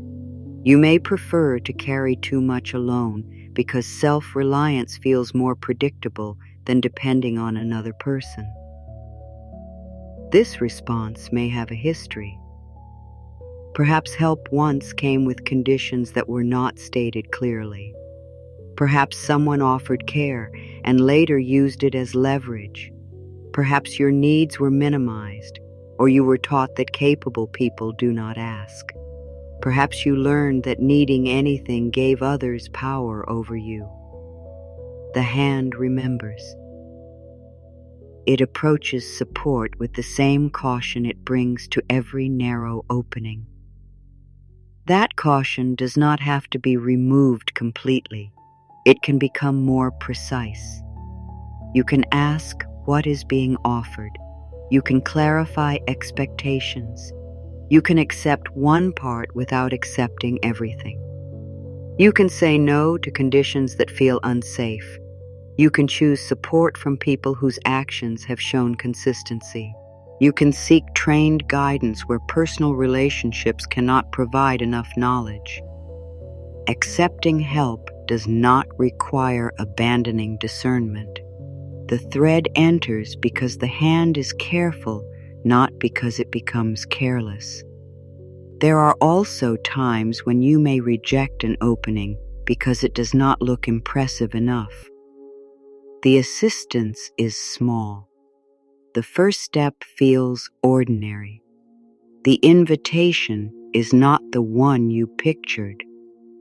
The progress cannot be displayed.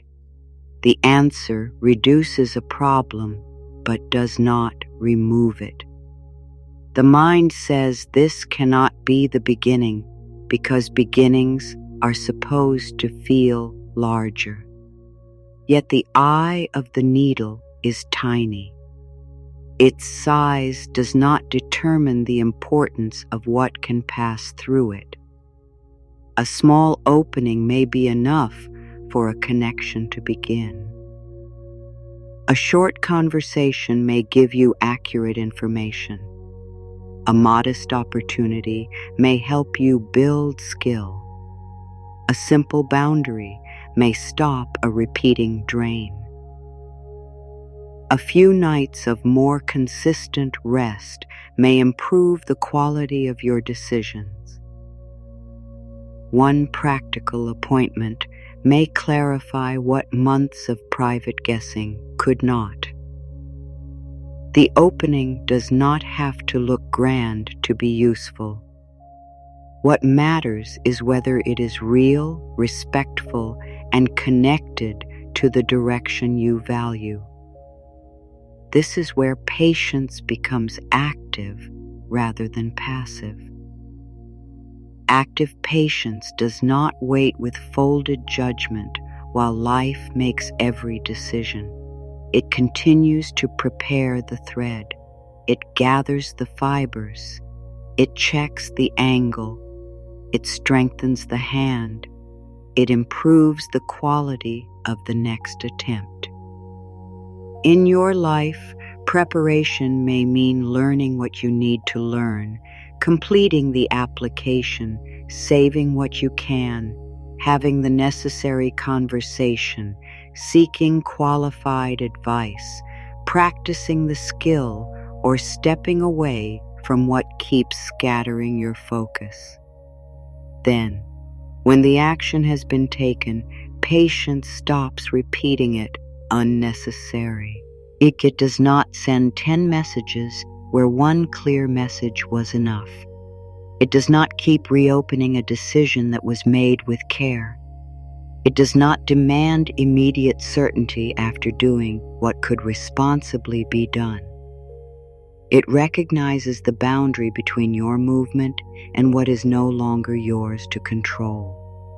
The thread can be guided to the gate. The hand cannot command the material on the other side to pull it through. At some point, the hand pauses. This pause is not abandonment. It is respect for the parts of reality that belong to timing, systems, chance, and other people's freedom. You may find this pause difficult because action has often been your way of reducing anxiety. Even unhelpful action can feel better than uncertainty for a few minutes. Sending another message, searching another page, changing the plan again, or rehearsing another conversation creates the sensation of doing something. The sensation fades, the uncertainty remains. Then the cycle begins again. A steadier approach asks a different question. Has a useful action been taken? If the answer is yes, the next wise movement may be to stop. Stopping can be part of the work. Resting the hand preserves precision. Looking away for a while can restore sight. Setting the thread down does not destroy the opening. This is important during a repeated nightly journey. You may be tempted to measure each evening as soon as it ends. You may ask whether the words reached deeply enough, whether your thoughts were quiet enough, or whether the next day produced evidence of change. Measurement can interrupt absorption. The deeper mind often learns without giving an immediate report. A phrase may return days later during a difficult moment. A more grounded choice may appear before you connect it to these evenings. You may realize that you slept before checking one last time. You may find yourself pausing where you once reacted immediately. You do not need to investigate every small change. Let some learning remain unmeasured. Let the thread move without being pulled back through the eye for inspection. Tonight may be the 4th return, the 1st, the 9th, or the night after several evenings away. The number is not a grade. It is only a way of recognizing that you have arrived again. If you are following this 21-night path, you can quietly name which night you are on. No explanation is needed. Let the number mark your return rather than measure your worth. Each night stands alone. Each return adds familiarity. Nothing is lost because the journey is imperfect. The hand learns through contact, not through a flawless record. There is another reason accepting good can feel difficult. Good experiences can awaken grief for the years when you did not have them. A respectful relationship may remind you how often respect was missing. Rest may reveal how exhausted you have been. Support may make you aware of how much you carried alone. A safer environment may bring back memory of the places where you had to remain guarded.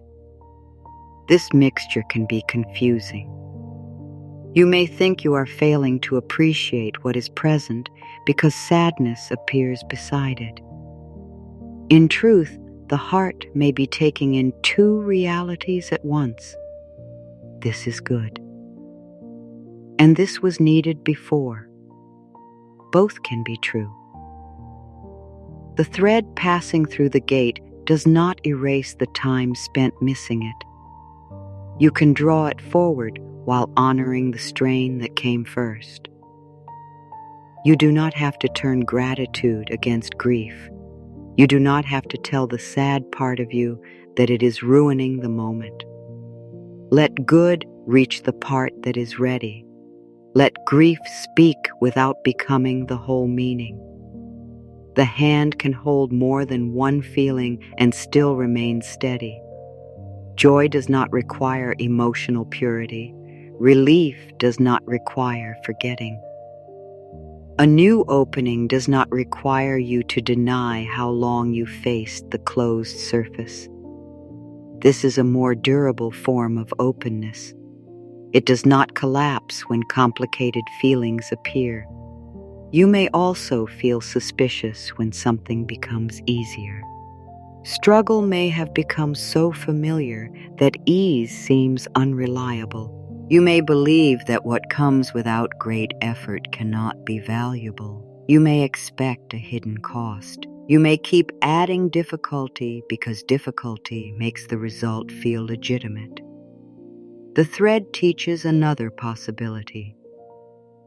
Sometimes the first calm try works because the conditions were finally met. The end was gathered, the hand was supported, the eye was seen clearly. The movement matched the opening. Ease does not always mean danger. It does not always mean you missed something. It can mean that preparation and timing have met. Of course, ease should not silence judgment. A quick offer still deserves careful review. A charming person still deserves to be known through consistent behavior. A simple answer still deserves to be checked when the consequences are serious. Openness and discernment can move together. The hand can appreciate a smooth passage while remaining attentive. You do not have to create suspicion to prove that you are wise. Wisdom can observe without inventing threats. It can enjoy what is present while staying connected to facts. It can say, "This feels good, and I will continue to see clearly." That sentence contains both warmth and protection. Receiving readiness also includes the ability to keep what is good. You may have become skilled at reaching but uncomfortable with holding. Once something supportive enters your life, you may overwork to deserve it. You may expect it to disappear. You may become so afraid of losing it that your behavior changes around it. A new opportunity arrives, and you begin proving yourself beyond reasonable limits. A caring relationship develops, and you hide your needs to avoid disturbing it. A period of stability begins, and you refuse to use any resource because loss still feels near. A peaceful routine forms, and you fill it with more demands because calm feels unproductive. The thread has passed through the gate, but the hand keeps pulling until the length becomes strained. Holding requires a different skill from reaching. It requires enough trust to stop overcorrecting. You can care for what arrives without gripping it. You can contribute without exhausting yourself. You can express appreciation without erasing your needs.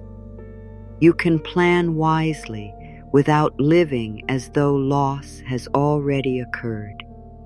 You can let a supportive condition be present without immediately testing how much pressure it can survive. This is how the good becomes inhabitable, not permanent, not guaranteed. Inhabitable. You make room for it in your actual life. You adjust routines. You communicate. You maintain boundaries. You ask questions. You accept that anything meaningful may still require care. The thread through the needle is not the end of the task. It creates the ability to join, mend, or shape what comes next. The passage prepares you for participation. In the same way, an opening in your life may ask something of you. A new role may require learning. A repaired relationship may require ongoing truth. Improved health may require continued care. Greater stability may require planning. A creative opportunity may require consistent work. Support does not remove all responsibility. It changes what becomes possible through responsible effort.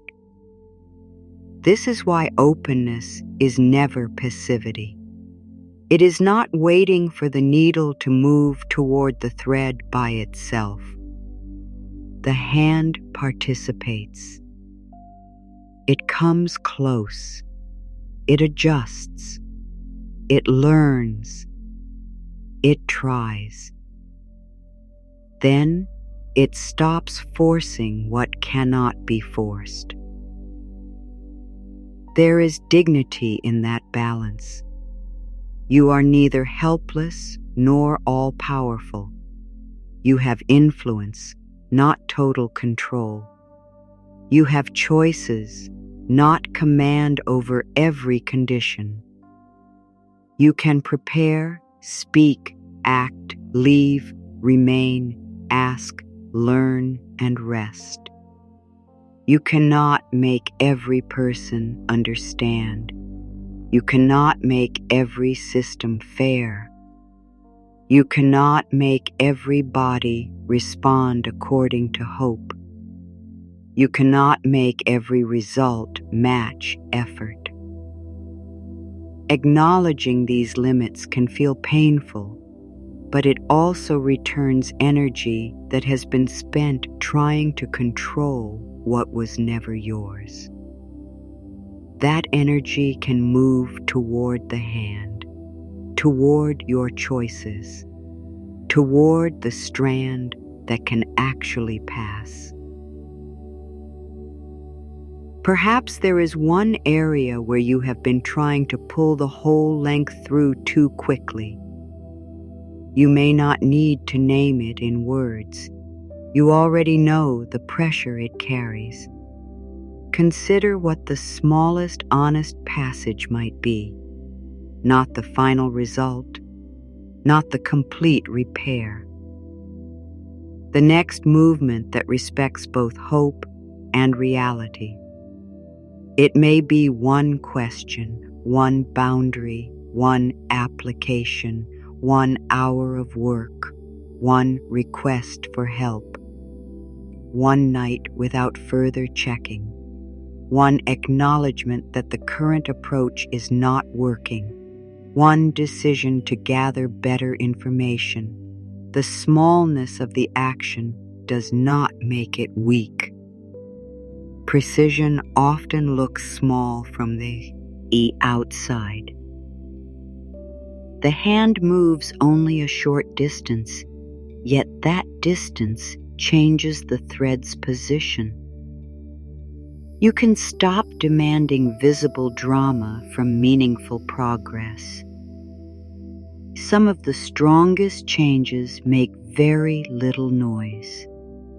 A private decision not to abandon yourself. A new standard for how you will be spoken to.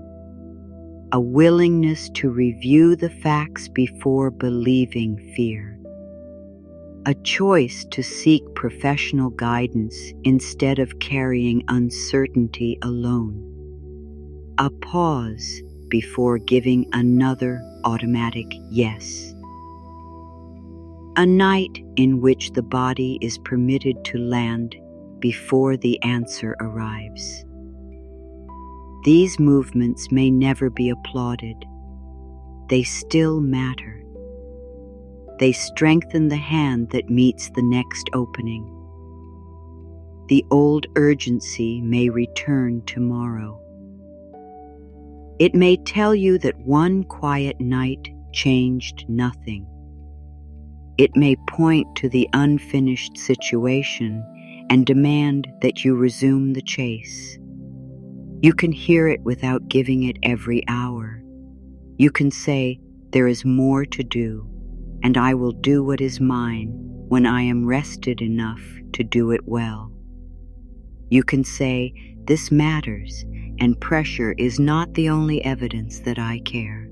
You can say, Uncertainty remains, and I do not have to turn it into punishment. These are not attempts to convince life. They are ways of standing beside yourself. The thread continues to move. A little more has crossed. The hand on the first side releases what no longer needs to be held there. The hand on the other side begins taking responsibility for the part that has arrived. This exchange is delicate. Old effort lets go. New participation takes hold. You may experience a similar exchange when a pattern begins changing. The part of you that survived through vigilance does not have to disappear. It can release some of its work to a steadier form of awareness. The part that feared help can learn to choose it carefully. The part that expected disappointment can learn to wait for evidence. The part that chased can learn to prepare and pause. The part that gripped can learn to support. Nothing within you has to be thrown away. The fibers are gathered. Their strength comes from being brought into one direction. Fear can contribute caution. Hope can contribute movement. Experience can contribute judgment. Rest can contribute precision. Support can contribute knowledge. Boundaries can protect the path. Together, they form a thread that is less easily scattered.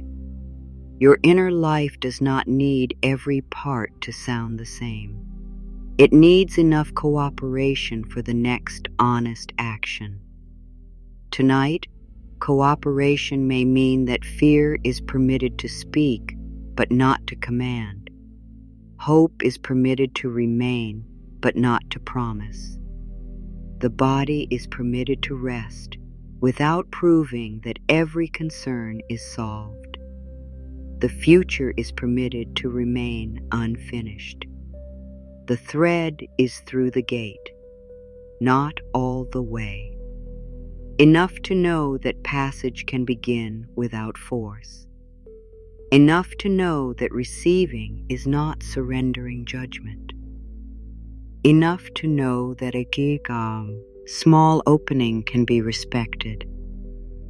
Enough to know that your hand can learn another way. You do not need to pull harder now. You can stay near the movement. You can let what has crossed remain crossed. You can trust the next part to be drawn through with the same care. The night holds no demand for completion. It asks only that you stop tearing at the edge. The hand can rest. The thread can remain in place. The opening does not need to be conquered before morning. What has begun is enough for this return. The thread can remain through the needle without being pulled to its full length. Nothing is lost in the pause. The passage has begun. The opening has been met. The hand no longer needs to prove that it can force the rest through before the night is over. There is a kind of maturity in letting enough be enough.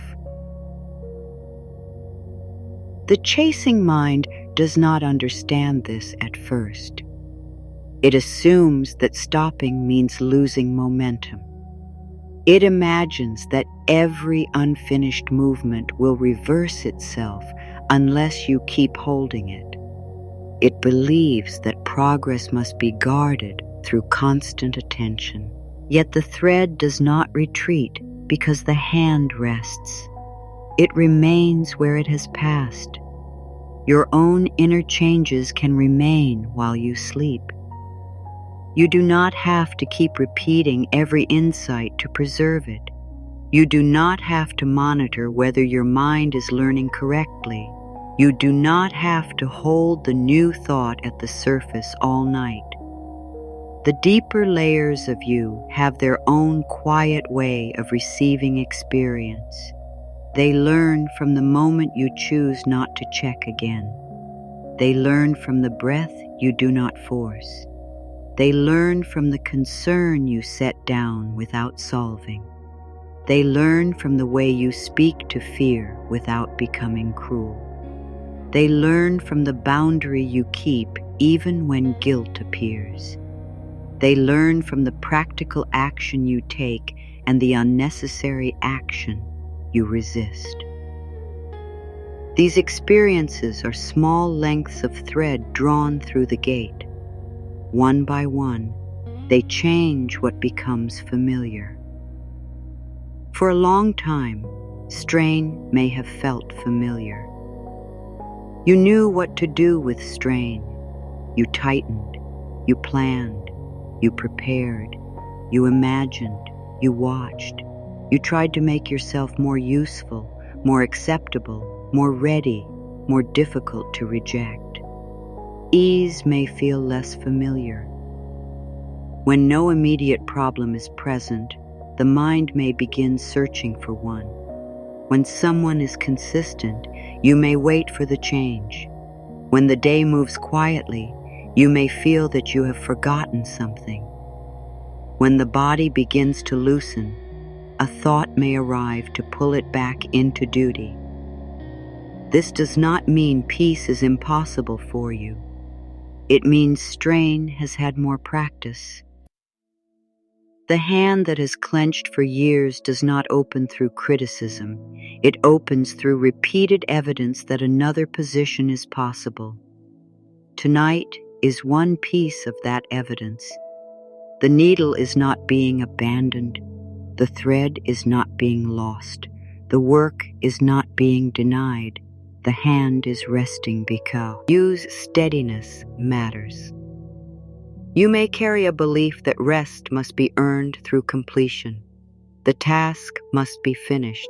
The problem must be solved. Everyone else must be settled. The future must be secured. Only then can the hand relax. But many parts of life do not offer complete endings at the hour you need sleep. Relationships remain in motion. Work continues. Questions stay open. Bodies change. Plans develop. Money must be managed again. People need time. Some decisions require more information. If rest is postponed until nothing remains uncertain, rest will always be postponed. A different agreement is needed.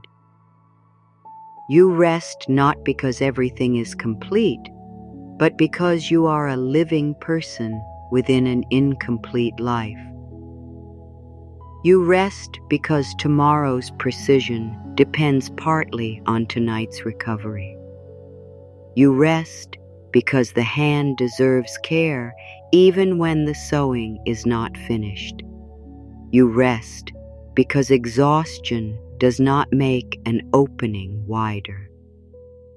There may be one part of you that fears losing control the moment you soften. Let that part remain near. It does not need to be sent away. You can tell it that the thread is secure enough for this hour. You can tell it that no major decision is being made in sleep. You can tell it that morning will still contain your intelligence, your experience, your contacts, your plans, and your ability to respond. Nothing useful is being erased. Only unnecessary pressure is being reduced. The protective part may ask for guarantees.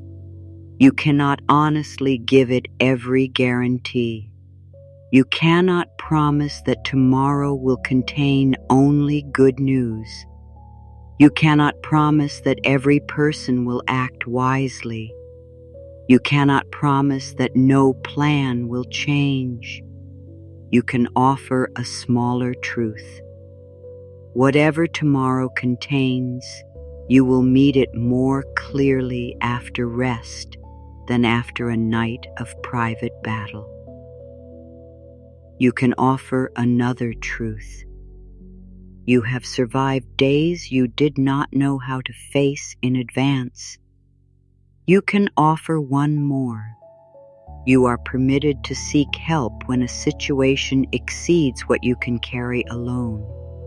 These truths do not control the future. They strengthen the hand that will meet it. The thread is not responsible for the whole garment while it passes through the eye. Its task is narrower. Enter, move through. Remain gathered. Your task tonight can also be narrow. Arrive, breathe. Set down what cannot be changed before morning. Let the body become supported. You do not need to manifest a complete life from this bed. You do not need to create a perfect inner state. You do not need to push a wish through the smallest gate. There is enough dignity in meeting yourself with less force. You may have heard that openness requires complete surrender. That idea can feel frightening when you have worked hard to build stability or when life has taught you to be careful. But openness can be measured. You can open 1 degree. You can consider one possibility without promising to follow it. You can accept one form of support without surrendering every decision. You can listen while preserving the right to disagree. You can soften one fear without pretending all fear is gone. A door does not have to be removed from its frame to become usable. It only needs enough space for what belongs to pass. The eye of the needle does not become endless. Its boundary remains. Passage occurs through fit. Your life also needs fit. Not every offer fits your values. Not every relationship fits your need for safety. Not every opportunity fits the life you are building. Not every method fits your body, responsibilities, or resources. Openness without fit becomes self-abandonment. Discernment without openness becomes isolation. The steadier path holds both. You look, you listen, you check, you choose. This is receiving without grasping. You do not grab every possible answer because you fear another one will never come. You do not accept poor treatment because you are afraid of being alone. You do not take every opportunity because scarcity tells you that refusal is dangerous. You do not say yes while the body is giving you a clear no. Receiving readiness includes the ability to refuse what is not right. The hand does not force a thick frayed strand through a gate that cannot hold it. It prepares differently. It may trim what is unnecessary. It may choose another needle. It may ask for better light. A wise refusal can protect future passage. You may need to remember this if you have been taught that every opening must be accepted gratefully. Gratitude does not require compliance. Kindness does not require self-erasure. Hope does not require poor judgment. Faith does not require staying where harm repeats. Your life is not made more spiritual by ignoring reality. It becomes more whole when inner values and outer choices begin supporting each other. A calm mind can still take decisive action. A rested body can still leave. A hopeful person can still document what happened. A loving person can still say no. A trusting person can still verify. A person open to good can still recognize what is unsafe. The thread passes cleanly because the hand respects the gate. You pass more cleanly through life when you respect your own boundaries. There may be sadness in admitting that one opening was not meant for you. You may have spent time preparing for it. You may have imagined what would follow. You may have organized your hope around that tiny gate. When it does not receive the thread, the first response may be to push harder, then to blame the thread, then to blame the hand, then to decide that no opening exists anywhere. These conclusions are understandable when disappointment is fresh. They are not the only conclusions available. One gate can remain closed without becoming the definition of every gate. One mismatch can hurt without proving that you are impossible to receive. One ending can matter without becoming the whole future. The hand can withdraw without hatred. It can gather the thread again. It can learn what the failed attempt revealed. It can decide whether another try is wise. It can choose another tool. Withdrawal is not always defeat. Sometimes it is the first movement that stops unnecessary damage. If you have been pressing against something that repeatedly harms you, loosening your effort may be an act of care. It may require support. It may require planning. It may require professional guidance. It may require patience with the grief that comes when a long-held hope changes shape. No peaceful language should be used to rush that grief. The hand can shake after pulling back. The thread can remain bent for a while. There is no need to pretend that redirection feels immediately freeing. Some freedoms first feel like loss because they remove what was familiar.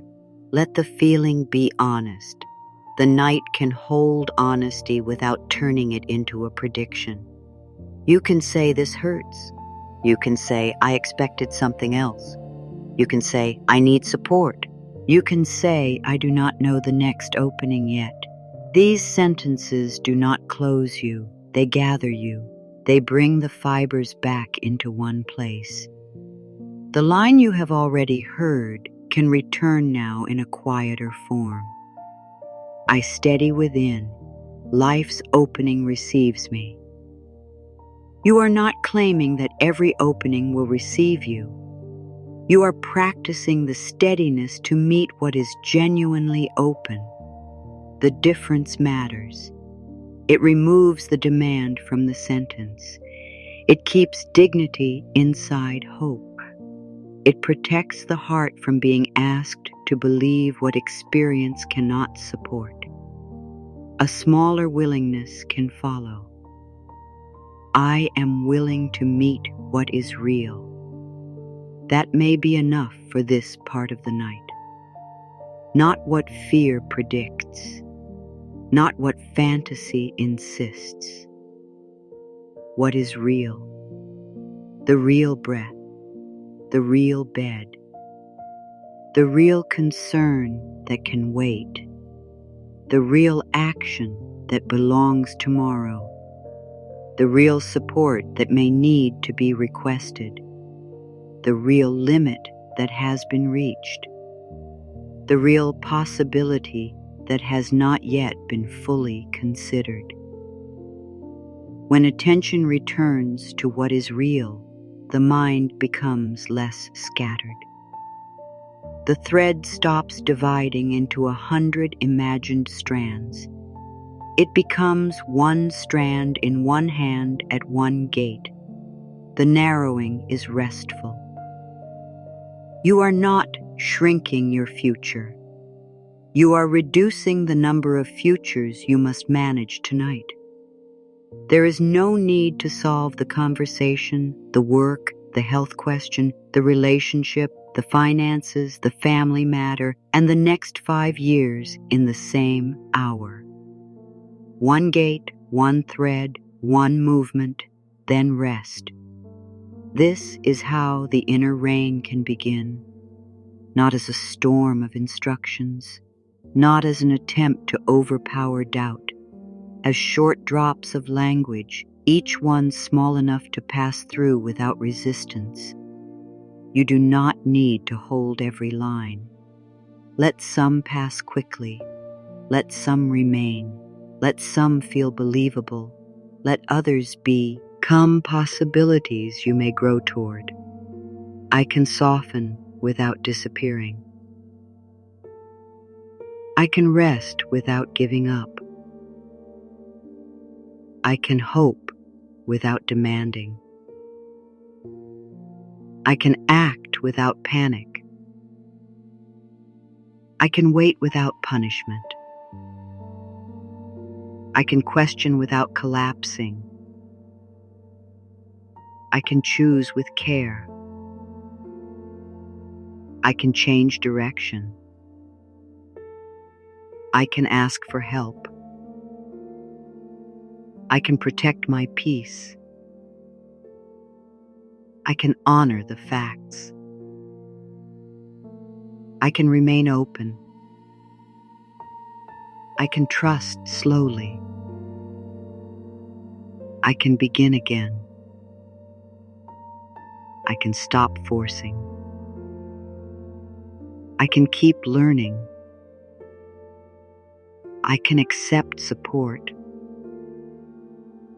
I can refuse harm. I can hold a boundary. I can take one step. I can release one deadline. I can meet this night. I can leave tomorrow unfinished. I can let my body rest. I am not behind. I am still becoming. I am worthy of care. I am learning steadiness. I am gathering within. I am open to clarity.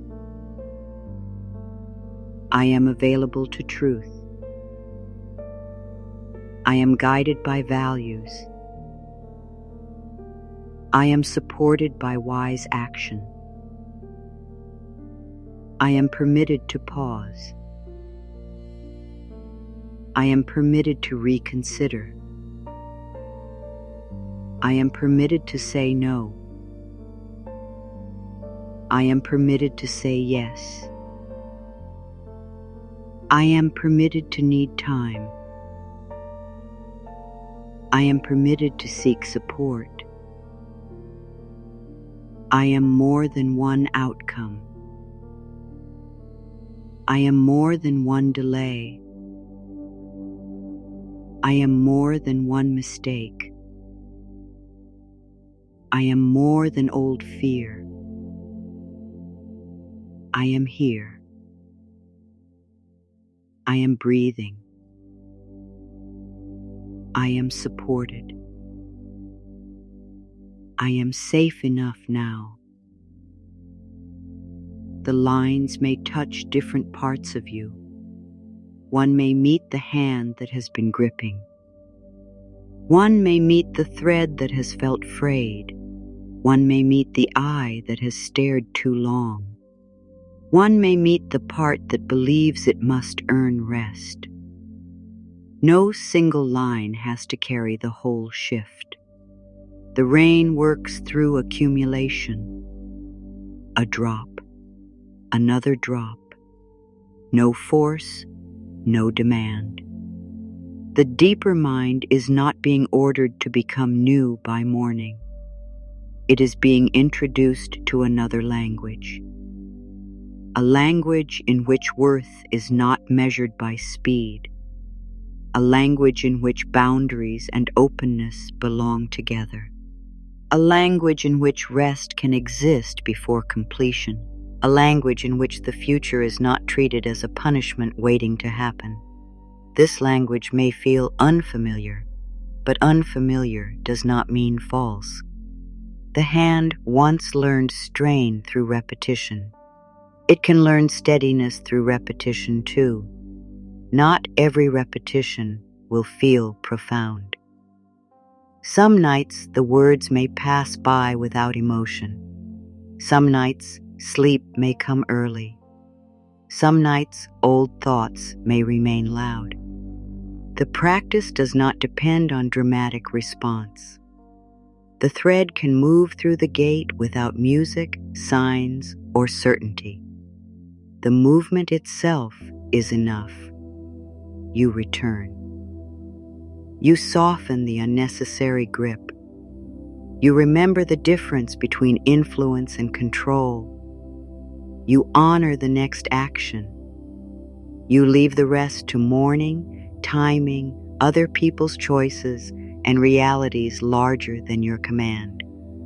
This is not helplessness. It is accurate responsibility. You take what belongs in your hand. You release what does not. The rain can continue. I meet facts with courage.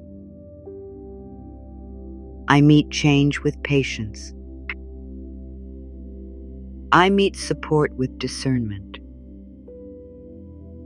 I meet opportunity with presence. I meet delay without shame. I meet fear with kindness. I meet grief with honesty. I meet hope without gripping. I meet my body with care. I meet this moment as it is. I do not need every answer. I do not need every sign. I do not need every guarantee. I do not need to chase. I do not need to prove. I do not need to perform. I do not need to hurry. I do not need to know tonight. The sentences are becoming shorter because the hand no longer needs long explanations. The thread knows the direction. The gate is clear enough. Steady hands. Soft focus. One opening. One movement.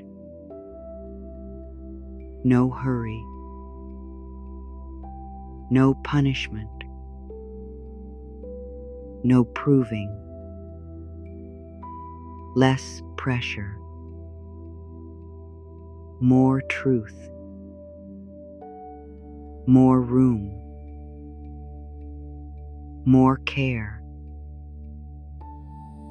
Wise action. Clear limits.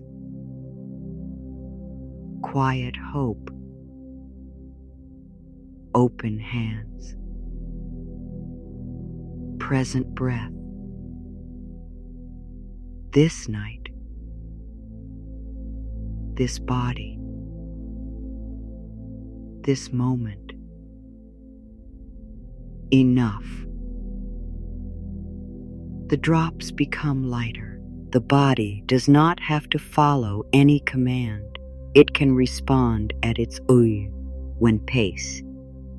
The forehead may release a little of its effort.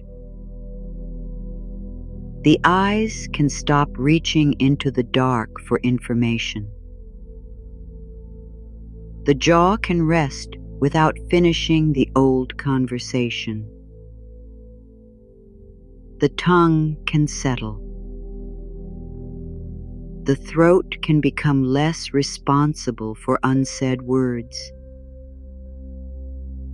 The shoulders can lower from duties that are not active in this hour. The arms can feel the support beneath them. The hands can stop holding invisible tools. The fingers can uncurl from the thread. Nothing falls apart. The thread remains. The gate remains. Morning remains. The chest can move without trying to control the size of each breath. Air enters. Air leaves. No special rhythm is required. The heart does not need to solve what the mind could not solve. It can continue its ordinary work. The ribs can soften around that work. The stomach can be released from the future scenes it has been asked to carry. The lower back can receive the surface beneath it. The hips can become heavier. The legs can stop preparing to run toward an answer. The knees can loosen. The feet can rest from every path not being walked tonight. You are arriving more fully in the place where you already are. The mind may still move. Let it move at a greater distance. It can pass like thread through the fingers without needing to be caught. A thought appears. It moves. Another appears. It moves. You do not have to follow each one to its final knot. The hand is resting. The eye is no longer straining. The gate does not need another attempt tonight. What has passed through is enough. What remains can wait. The body can continue landing. A little more weight, a little less effort, a little more support, a little less watching. No result is required from this settling. No morning proof, no special dream. Only rest where rest is possible. Only care where care is needed. Only this night received as it is. The night does not need to carry you anywhere all at once. It only needs to hold you while the last effort leaves the hand. The thread is already through the narrow eye. Enough has crossed for the movement to be real. Enough has crossed for the mind to stop calling every pause a failure. The remaining length can follow without strain, without inspection, without another argument about timing. You have done what this hour asked. You arrived. You looked honestly at the chase. You honored the history beneath it. You remembered that trust is not blindness, that openness is not passivity, and that hope does not replace practical care. You steadied the hand. You gathered the fibers. You approached the opening without demanding that it become larger. Now the task changes. The work of the night is no longer approach. It is release into rest. There may still be thoughts moving at the edges. They do not need to be removed. A thought can pass through awareness without becoming an instruction. A memory can appear without becoming a prophecy. A concern can remain important without being solved in this hour. The hand has learned something the chasing mind once resisted. Not every meaningful movement is visible. The thread can shift in darkness. The fingers can learn by feel. The deeper mind can take in a new experience without announcing what it has understood. You do not have to know what tonight has changed. You do not have to search for a sign in the morning. You do not have to wake and measure your trust. A quieter choice may appear later. A boundary may feel clearer. A decision may carry less panic. You may catch yourself before rehearsing disappointment. You may ask for help sooner. You may recognize that one closed gate does not describe the whole cloth of your life. Or tomorrow may feel ordinary. Ordinary does not mean nothing happened. Rest itself is useful. A body that has been permitted to stop guarding for part of the night has received something honest. A mind that has not been forced to solve every future has practiced another relationship with uncertainty. A heart that has been allowed to want without bargaining has been treated with respect. These are not guarantees. They are conditions that can support clearer living. You are not required to turn tonight into evidence of anything larger. Let it be one complete return.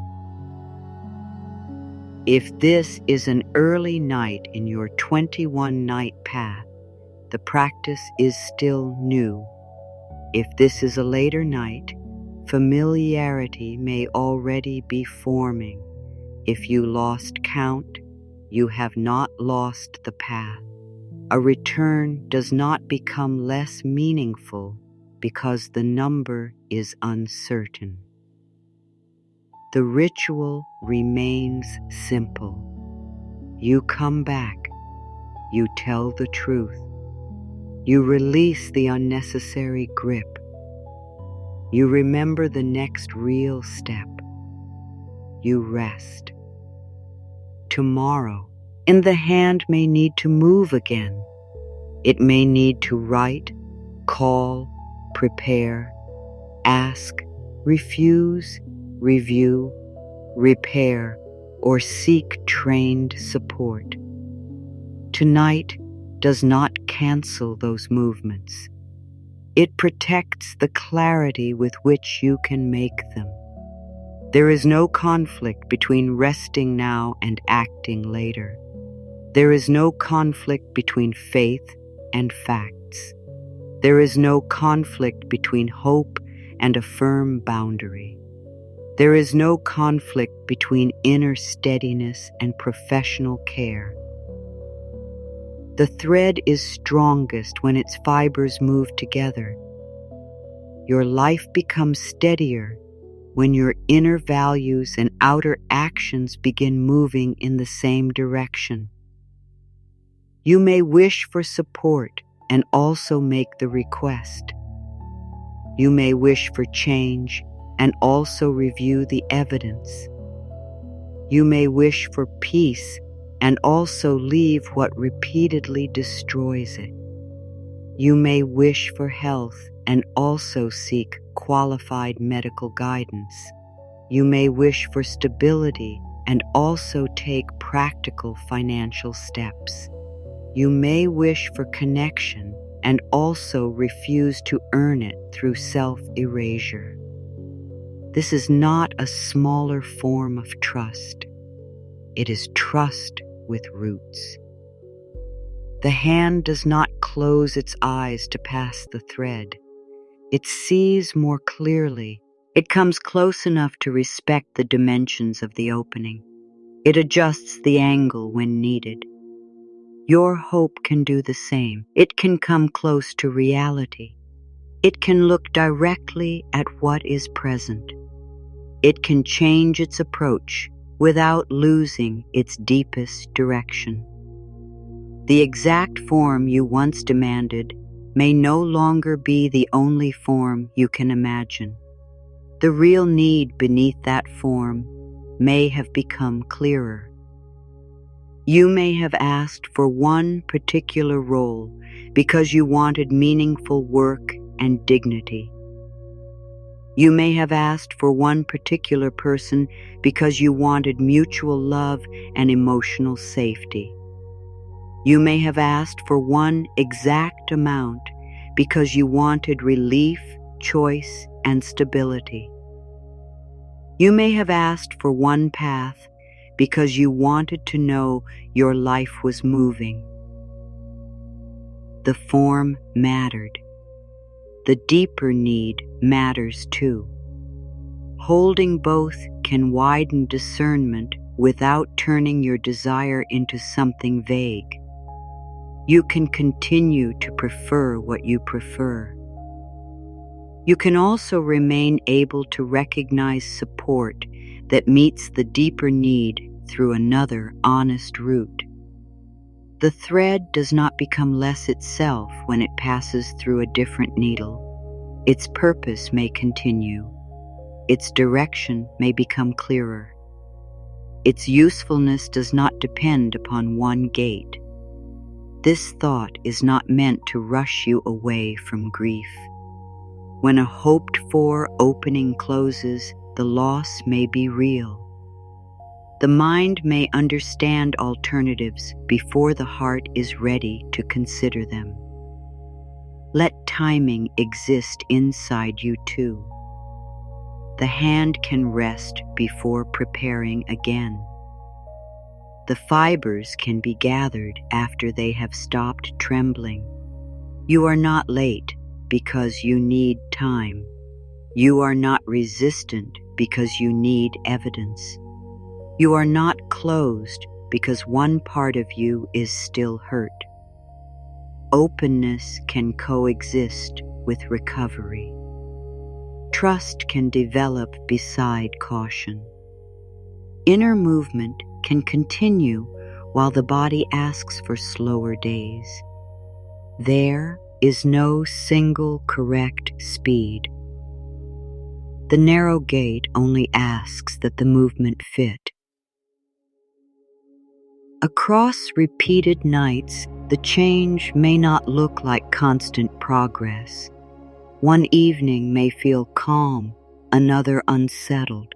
One may bring clear reflection, another may end before you remember hearing much at all. The value is not in creating the same experience 21 times. It is in returning without turning difference into failure. Each return can meet a different strand.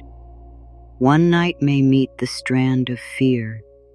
Another may meet the strand of impatience. Another may meet the part that has confused being chosen with being worthy. Another may meet the exhaustion beneath your ambition. Another may meet the grief hidden inside your urgency. The thread remains one thread, yet its fibers have carried different tensions. Night by night, those fibers can be brought into closer cooperation. You do not need to know which strand is being met tonight.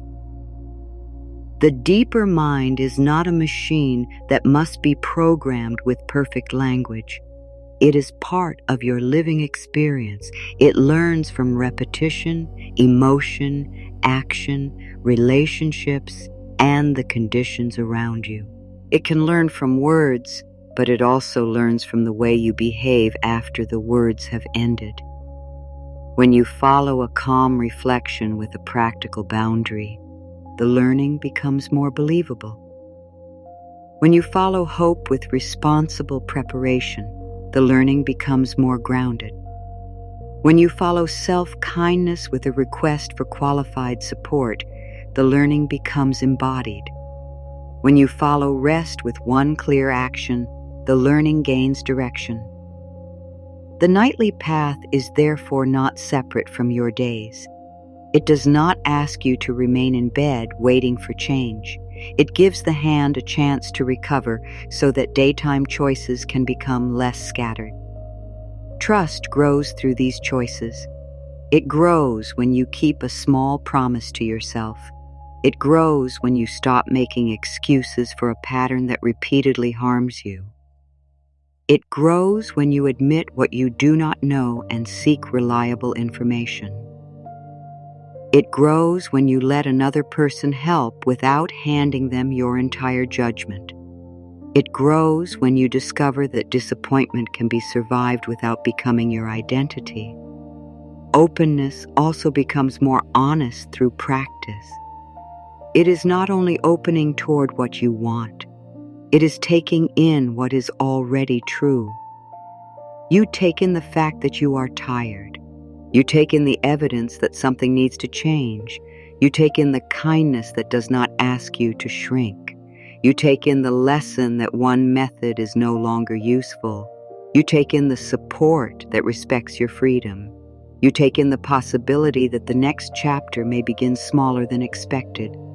Inner alignment is the cooperation that follows. The thought, the value, the boundary, and the action begin facing the same direction. They may not match perfectly. Human beings are not made of one uninterrupted intention. Still, enough agreement can form for the hand to move without tiare. Nung the thread. You may value peace and still feel angry.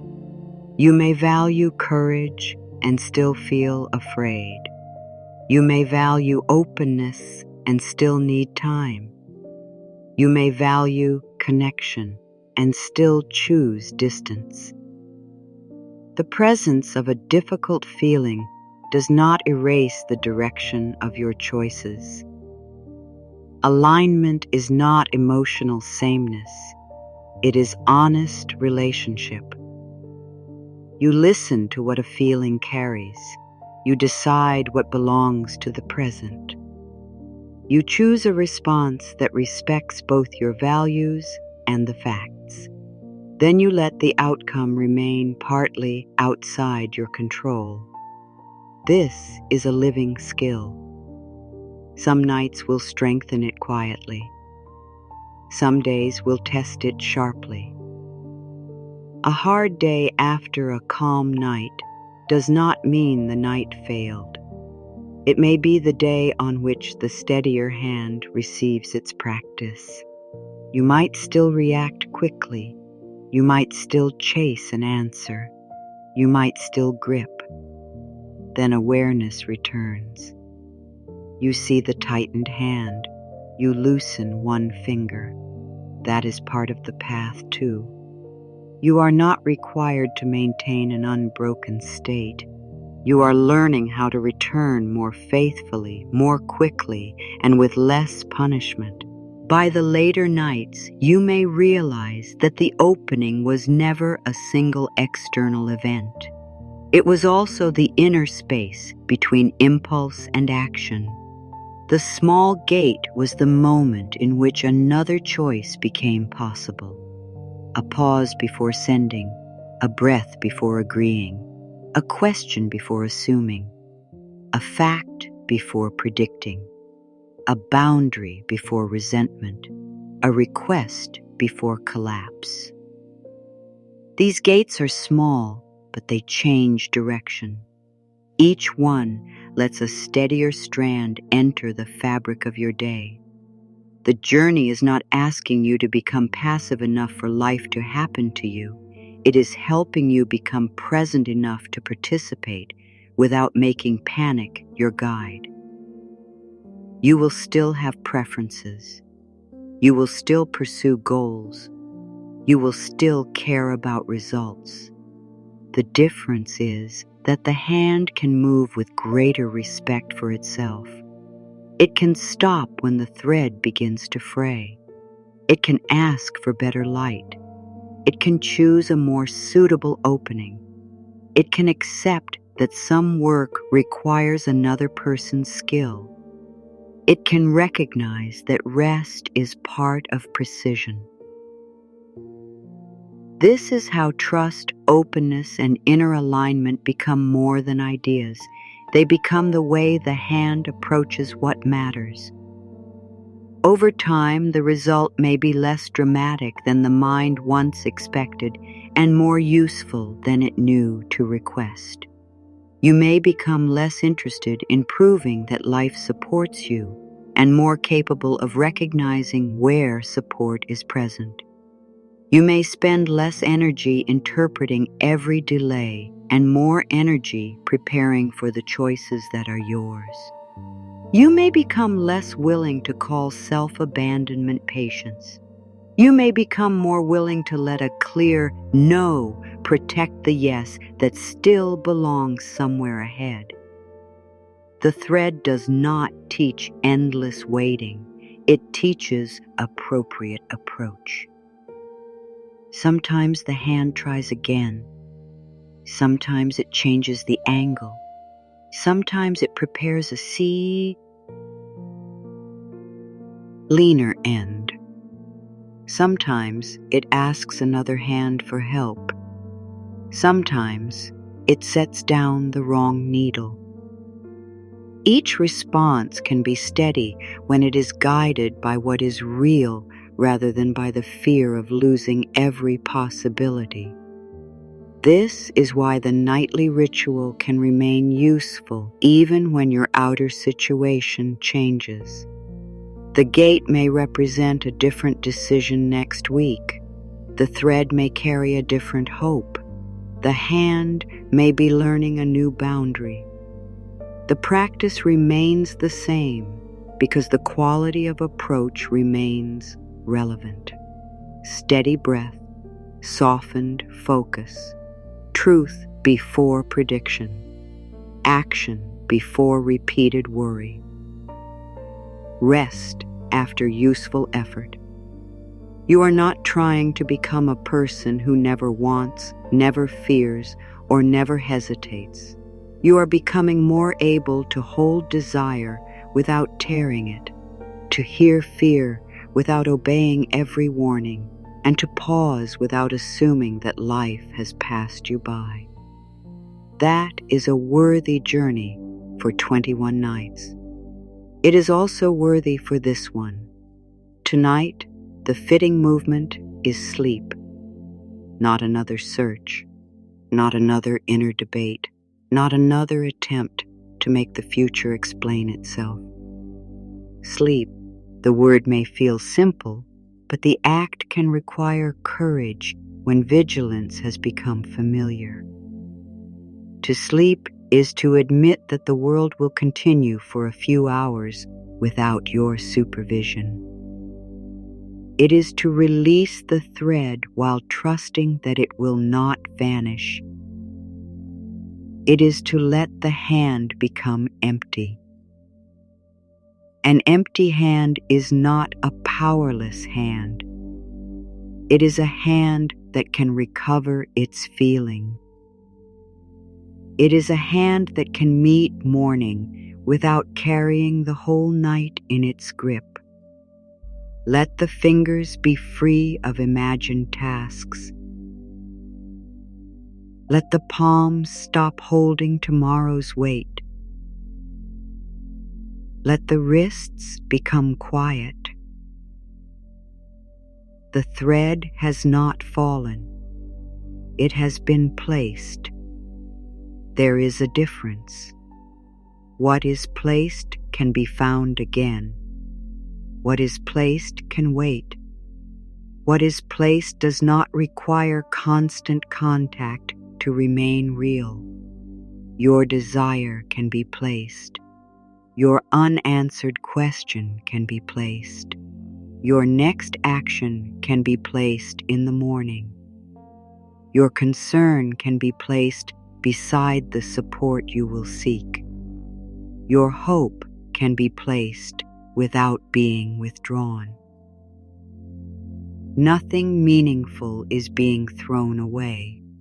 Only the demand for immediate completion is being set down. The room may now feel farther from the day. Sounds may have become less important. The body may feel heavier, or it may still be finding its way toward heaviness. No response is required. You are not doing sleep incorrectly.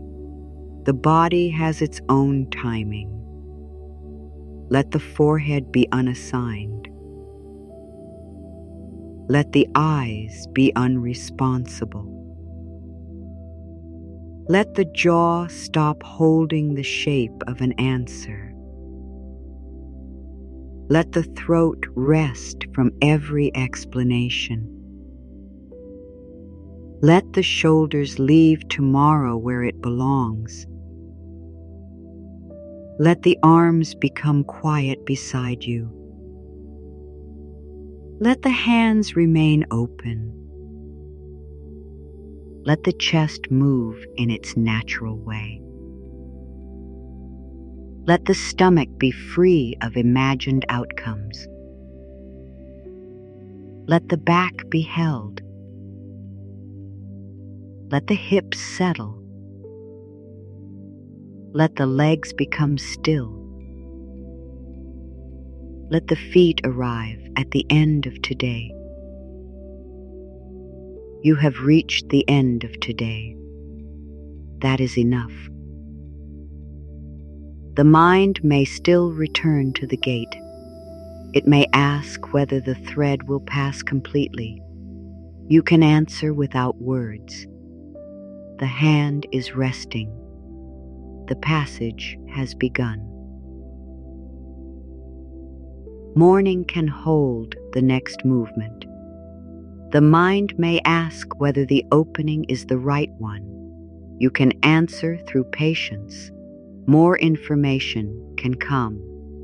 Evidence can be reviewed. Support can be consulted. No final decision is needed in the dark. The mind may ask whether you have trusted enough. There is no measurement. You are not being examined. Trust is not a quantity you must produce to deserve care. The smallest honest willingness remains enough. I am willing to become steadier than my fear. You may not feel the line. It can remain near you without demand. I steady within. Life's opening receives me. The central words return once more in memory, not as another formal delivery, but as a familiar direction. They do not need to be repeated aloud. Their work tonight has already been done. The rain of shorter truths can fade now. Still here. Still worthy. Still learning. Still open. No hurry. No proving. Wise care. Clear sight. Soft hands. steady breath. One night. Enough now. The words become fewer. The spaces grow wider. The thread is quiet. The needle is quiet. The hand is quiet. You do not need to picture anything more. The image can dissolve. The tiny gate can disappear into darkness. The thread can become only a sense of something placed with care. The hand can become only warmth. Then even warmth can fade from attention. There is nothing to hold, nothing to finish, nothing to perform. Sleep does not need your help beyond this point. It knows how to approach in its own time. You may hear another sentence and lose the one before it. That is welcome.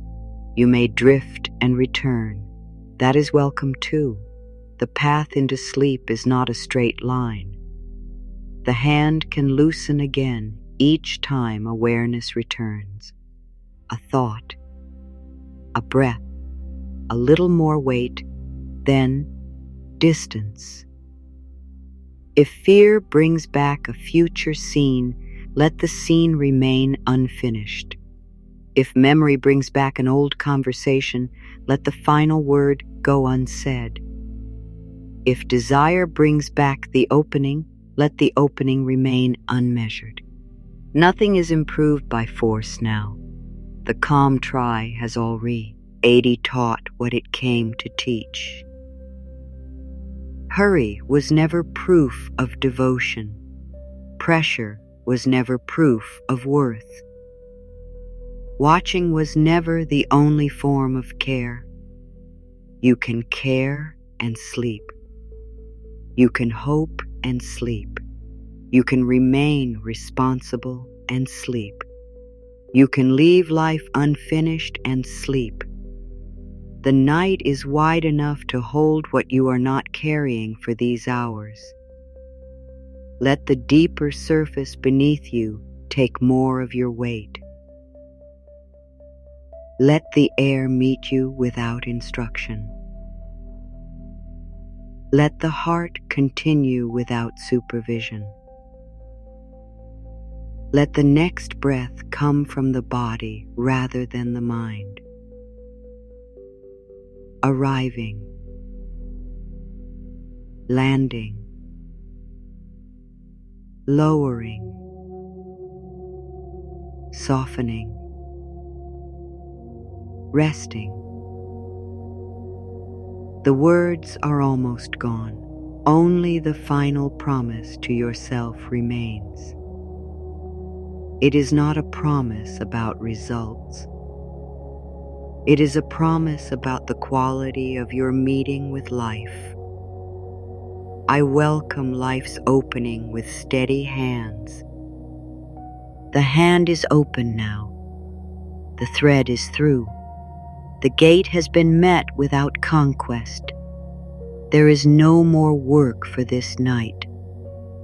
Good is finding its way to you. Sleep now. The quiet gate remains open.